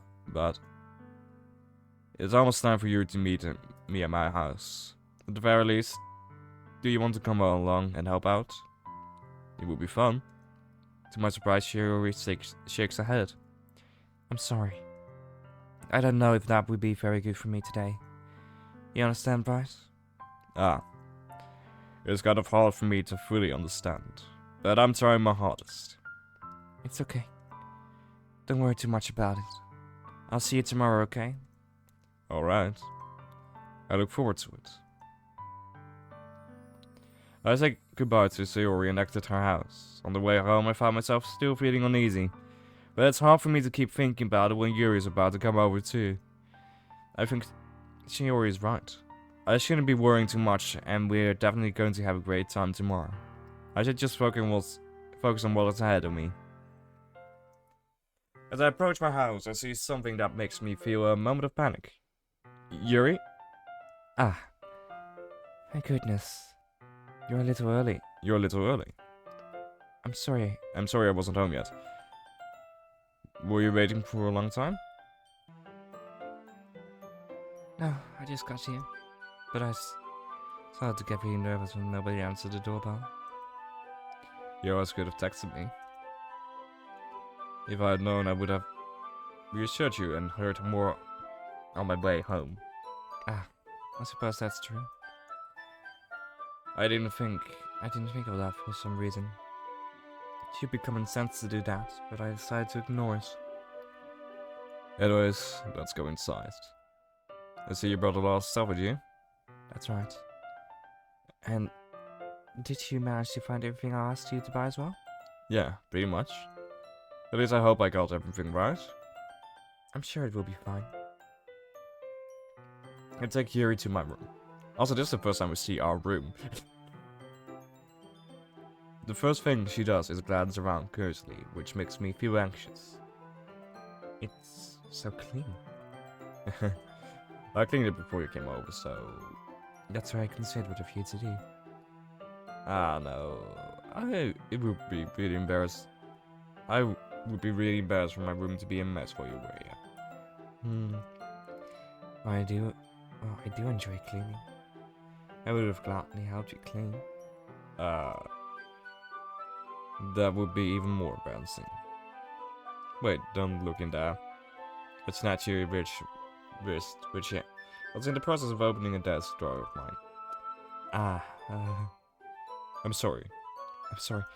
I was thinking for some reason. I was just spacing out. It's fine, it's fine. I let go of Yuri's wrist. She puts both of her hands firmly in her lap, as if making sure she's keeping track of them. So, should we get started? Yes. I have a few things planned that you can help with. Decorations and all that atmospheric enhancements. Atmospheric enhancements? You know, mood lighting, aromatherapy candles. Oh, wow. I didn't know you planned on taking it that far. Of course. I want to help take our guests to a faraway place, although many will stop by just out of curiosity. And for cupcakes, I guess I'm determined to provide an experience that will leave them wanting more. That's great. It's easy to forget that you're a pretty intense person. Intense? I guess that's the best way to put it. Is that a bad thing? No, not at all. It's something that I like about you, actually. Is that so? That makes me feel relieved. And kind of happy. Yeah, no need to be anxious. No need to be so anxious. You can relax a little. Relax. I brought some things for relaxation. I was going to use them during the poetry event. Oh, yeah? Like what? Let's see. Yuri rummages through her bag. She pulls out a few candles and a wooden cylinder-shaped object.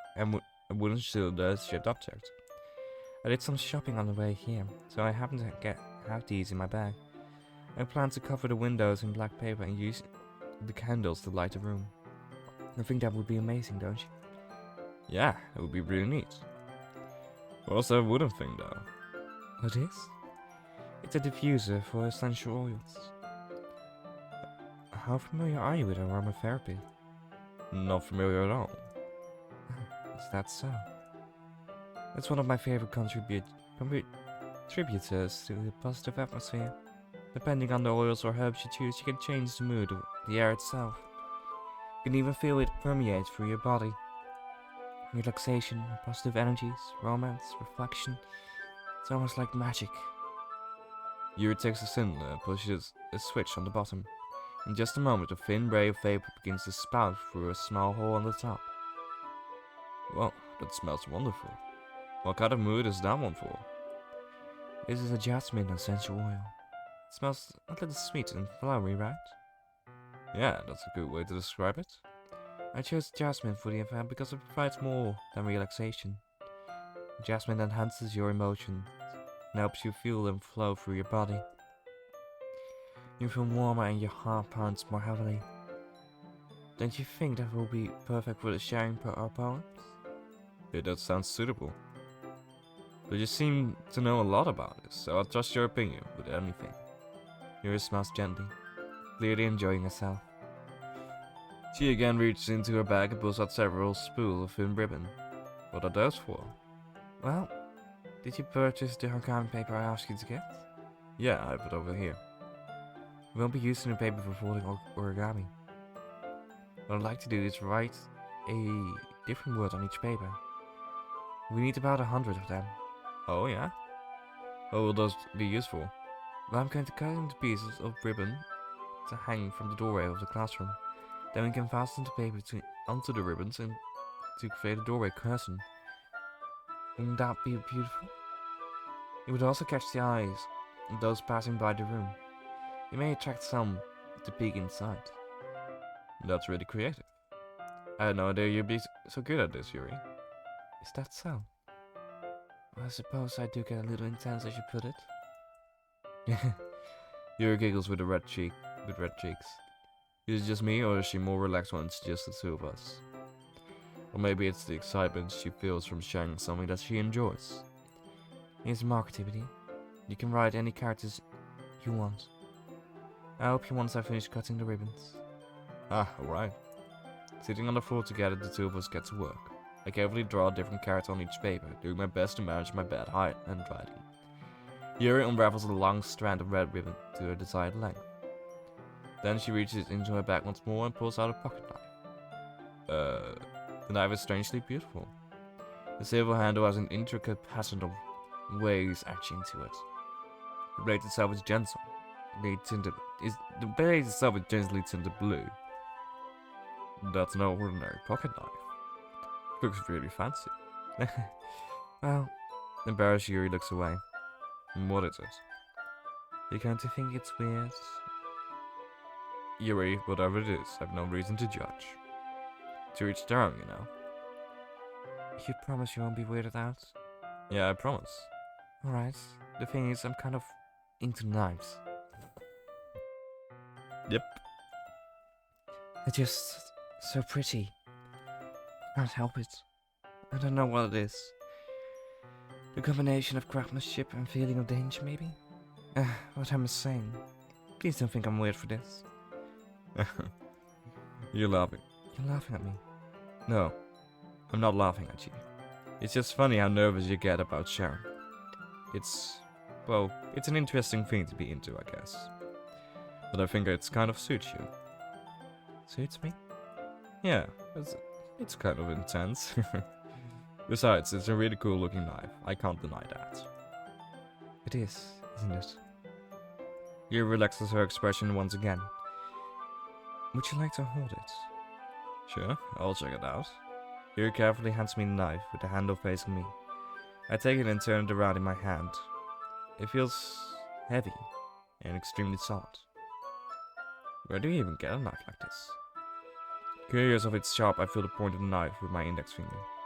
Ow! Why did you do that? I didn't expect it to be that sharp. It barely touches at all. It's my fault. I should have warned you. This knife is extremely sharp. It can cut through skin like it's paper. No. A small drop of blood trickles down the side of my finger. Yuri takes my hand and gives the wound a closer look. He stares at it and noticeably fidgets. If you squeamish, I'll go wash it off now. If you squeamish, I'll wash it off now. Without warning, Yuri puts my finger in her mouth and licks the wound. But okay. I feel a tongue curl around my finger. Startled, I instinctively pull my hand back. Oh, please. Forgive me. I was thinking. Yuri lowers her head, her face burning up. Yuri. That's the most embarrassing thing I've ever done. How could I do something like that? I'm sorry. Sure, it was a little weird and it took me by surprise, but I guess she was just trying to help, right? Yuri, I think you're overreacting a little. She doesn't lift her head. What if she doesn't recover from this for the rest of the afternoon? Alright, you know what? This might be a stupid thing to do, but I do it anyway. I take Yuri's hands and lick her index finger in return. Did you really just do that? Now we're even. Yuri just looks at me like I did something wrong. I knew that would be a bad idea. If not for the sweet aroma of jasmine oil, the air would be extremely heavy right now. You're so weird, TBD. Yuri giggles shyly. You're calling me weird? I have no response to that. I do keep your bandages. I don't think I need one actually. It was a tiny cut. Looks like it's already stopped bleeding. I see. That's relieving. The tension is quickly lifted. We each resume our respective activities. I watch Yuri's knife cut through the ribbon like it's nothing but air. Meanwhile, I continue to make progress on the paper. After we're finished, we attach the paper to the ribbons. We lay them all out side by side. It looks better than I expected and will be very effective as a door curtain. It looks great. Good thinking coming up with this, Yuri. Thanks. It's just something I saw online, really. Are you ready to move on to the next task? Yeah, let's do it. What do you have in mind? I'd like to create a banner. That's why I asked you to buy the paint tablets. Ah, that's right. All the items that Yuri had asked me to buy was a kit of watercolor paint tablets. We'll need about 6 cups of water to put each of the tablets in. Do you mind fetching those for us? Of course not. 6 cups of water. I'll be right back in a minute. Thank you very much. Oh, and just a little bit of water is okay. If you fill the cups up too much, it will be too diluted. Taking Yuri's advice, I decided to use small plastic bathroom cups rather than full-size glasses. I put them on a plate to catch any paint that drips, then bring it back into my room. Yuri? Yes. I'm going to see Yuri quickly unrolling her sleeves, pulling it back over her arm. Nothing. Your face is a little red. Is it too hot in here or anything? No, not at all. There's nothing wrong, so let's mix the paint. Yuri hurriedly dismisses me and takes it upon herself to unwrap the tablets, dropping them into the cups. So, I thought we would do something simple that would look very nice. I'd like to paint a gradient across the banner, starting with the colors for sunrise, then daytime, then sunset and nighttime. Once it dries, I'll write an inspirational quote across the banner. We can hang it on the wall behind the podium at the front of the classroom. Ah, neat. What are you going to write? Well, it will be more fun to surprise you.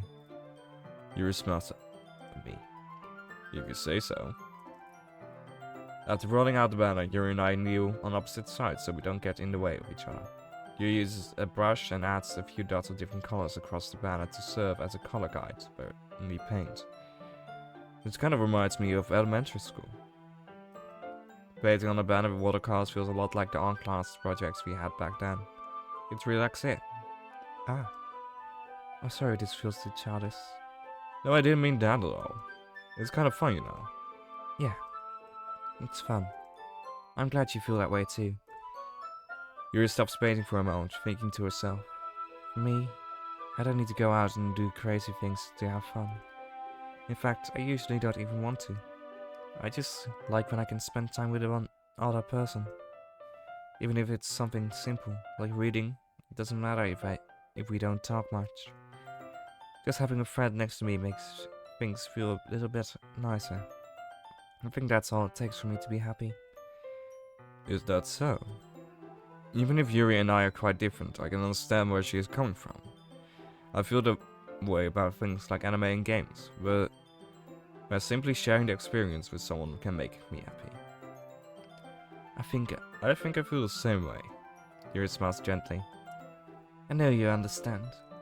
Yuri leans over the banner to grab an unused paintbrush, but I move at the same time, causing my head to bump into hers. Hey. Sorry. Yuri reels back and I quickly lift my hands in surprise. Are you hurt? No, I'm not hurt. It just startled me, that's all. Sorry, I should have asked you to get it for me. It's not your fault. It's not your fault. Your face. There are droplets of paint on Yuri's face and neck. Is there something on my face? Yeah, I accidentally got paint on you. Sorry, it's totally my fault. I'll get a towel right away. I rush out and fetch a small towel. Then I dampen it with hot water. I return to my room and kneel back down in front of her. Here. I pat down Yuri's face and neck with the towel. Is something wrong? It's hot. I just didn't expect it. Sorry. I didn't want to use cold water. Having finished, I start to retract my hand, but Yuri suddenly holds my wrist. Wait. Just for a little longer. Feels really nice. I keep my hand still against Yuri's neck. She looks into my eyes. It's an interesting expression that I recognize from when she reads her books. Almost as if she's lost in the days, enveloped by her own thoughts. She breathes gently, half through slightly parted lips. What is happening? Is the aroma of jasmine oil giving me this dizzy feeling? Yuri's gentle fingers wrapped around my wrist sent a tingling sensation through my arm. And suddenly her face seems to be much closer to mine than it was just a moment ago. Yuri slowly pulls away. Sorry. I've been feeling a little lightheaded today. I didn't mean to space out. It's fine. The moment is over soon as I began. Yuri picks up her brush again. But her movements seem clumsier, like she is unable to focus. I remain silent, forced to ignore the advantages that inspired. I hesitantly retrieve my own brush and continue following Yuri's example. That you do it. I finish filling the night sky with white dots that look like stars. Looking at the banner as a whole is very pretty and natural looking. I think it came out better than I expected. I'm really happy with the result. Yeah, me too. Are you going to add the lettering now? Not yet. It needs to dry first. That's true, but won't that take a while? Well, perhaps it would be best to leave it here and then have you bring it in the morning. I can do the lettering in the classroom before our event starts. Is that okay? That's totally fine. Wonderful. In that case, I don't think there's anything else more for us to do here. Whew. You say that like you're glad it's over. Was I wrong to assume that you were at least enjoying yourself a little bit? Oh, no, it's not that. I'm just glad that we managed to get everything done. I see. I am too. I was a little concerned about time. I need to start making dinner soon. So you don't have any time left. I was secretly hoping we could have extra time after finishing the work. Well, Yuri thinks to herself. I think it would be too irresponsible for me to wait much longer. I'm sorry. I was hoping there would be more time as well. It's probably my fault. Sorry for being such a slow worker. No, it's not your fault at all. And the important thing is that we got everything done right. Yeah. So, I shouldn't be disappointed or anything. Gathering our things, Yuri seems to look a little downcast. I understand why. It sounds like she rarely gets the opportunity to spend time with friends in a relaxed environment. But that doesn't mean this is the last time it can happen. Once Yuri packs up, I walk her out of the front door. Thank you very much for having me today. No problem. I was glad I was able to help. Just let me know if there's anything else you need to bring tomorrow. Need me to bring tomorrow. I will. Well then. Yuri fidgets. I guess I'll see you tomorrow. Wait. You can't say that without thinking. About today. It's fine that we didn't have as much time as we wanted, because we can do this again. Whenever you want. You can come over, or we can go out somewhere. Because you don't like going out much. As I stumble over my words, Yuri simply smiles bashfully. Anyway, you know what I'm trying to say, so... You're very thoughtful, TBD. Yuri takes a step closer to me, then briefly squeezes my hand. I kind of like that about you. Well, how am I supposed to respond to that? But I don't even get a chance as Yuri suddenly pulls back. Sayouri? Hi, TBD. Sayori. Just now, we weren't... It's okay, TBD. I just stopped by to say hi. Well, it's nice to see you. I'm sorry, but I'm already on my way to leave. Aw, really? That's too bad. I'm sorry. But we'll all be together at the festival tomorrow, so that's fine, right? Of course. Sayori beams. Yes, so I'll see you tomorrow. Clearly embarrassed, Yuri hovers off. Sayori, could you have come like 2 to 3 minutes later? We were having a moment. Sayori waves goodbye after her. Sayori, I thought you didn't want to come over today. Well, I just tried to stay in my room, but my imagination was being really mean to me. So I had to come here and see it for myself. See what? What are you talking about? You know, how much fun you were having with Yuri, and how close you got to her. It makes me really happy that you made such good friends. That's all that matters to me. Tears started to fall down Sayori's face. That's all that matters to me. Why am I feeling this way, Yuri? I'm supposed to be happy for you. Why does it feel like my heart is splitting in half? It hurts so much. Everything hurts so much. This would be so much better if I could just disappear. Sayori, don't say that. It's true, TBD. If I wasn't here, then you wouldn't have to waste your sympathy on me. You wouldn't have to put up with me being selfish. Monika was right. I should just... Monika? Monika was right about what? Sayori? What I said before is true. I'm not going to let this continue. Caring about you like this isn't a burden your mind is making it out to be. It is something that makes me happy. It is something that I wouldn't trade for anything else. So even if it takes an entire lifetime, I'm going to be by your side until you don't feel any more pain. But... Sayori looks away. I put a hand on the shoulder to reassure her. I'm scared, Timothy. I'm really scared. What are you scared of, Sayori? I'm scared that I might like you more than you like me. Sayori? It's true, isn't it? I was weak and started to like you too much. I did this to myself. Timothy, I like you so much that I want to die. That's how I feel. And that's enough, Sayori. I don't want you to hurt anyone.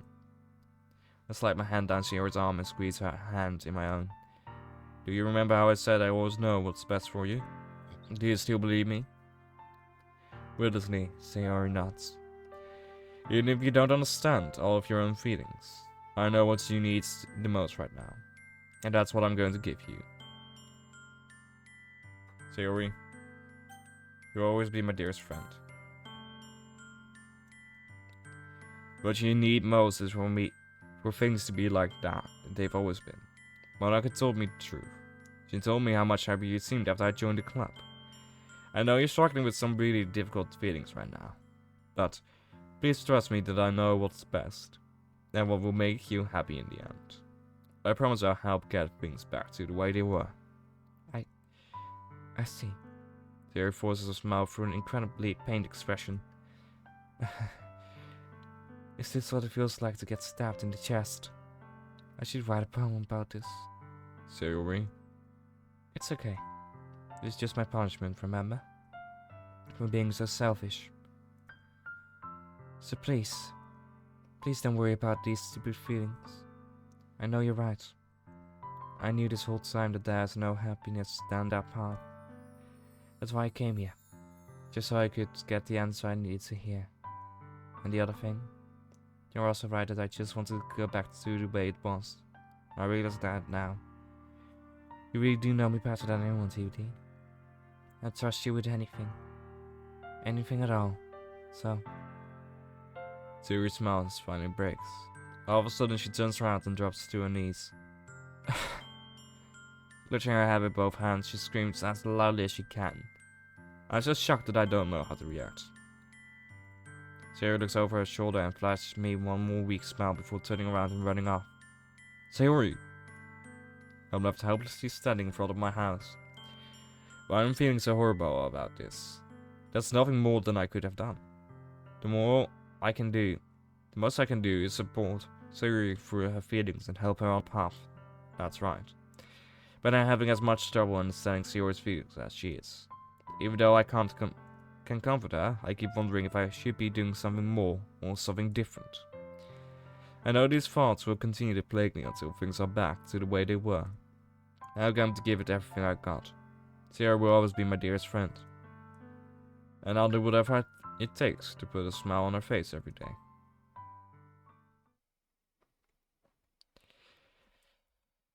It's the day of the festival. Of all days, I expected this to be one where I'll be walking to school with Sayori. But Sayori isn't answering her phone. I considered going to her house to wake her up, but decided that's a little too much. Meanwhile, the preparation for the event should be nearly complete. The banner Yuri and I painted is dry, and I gently roll it up and take it with me.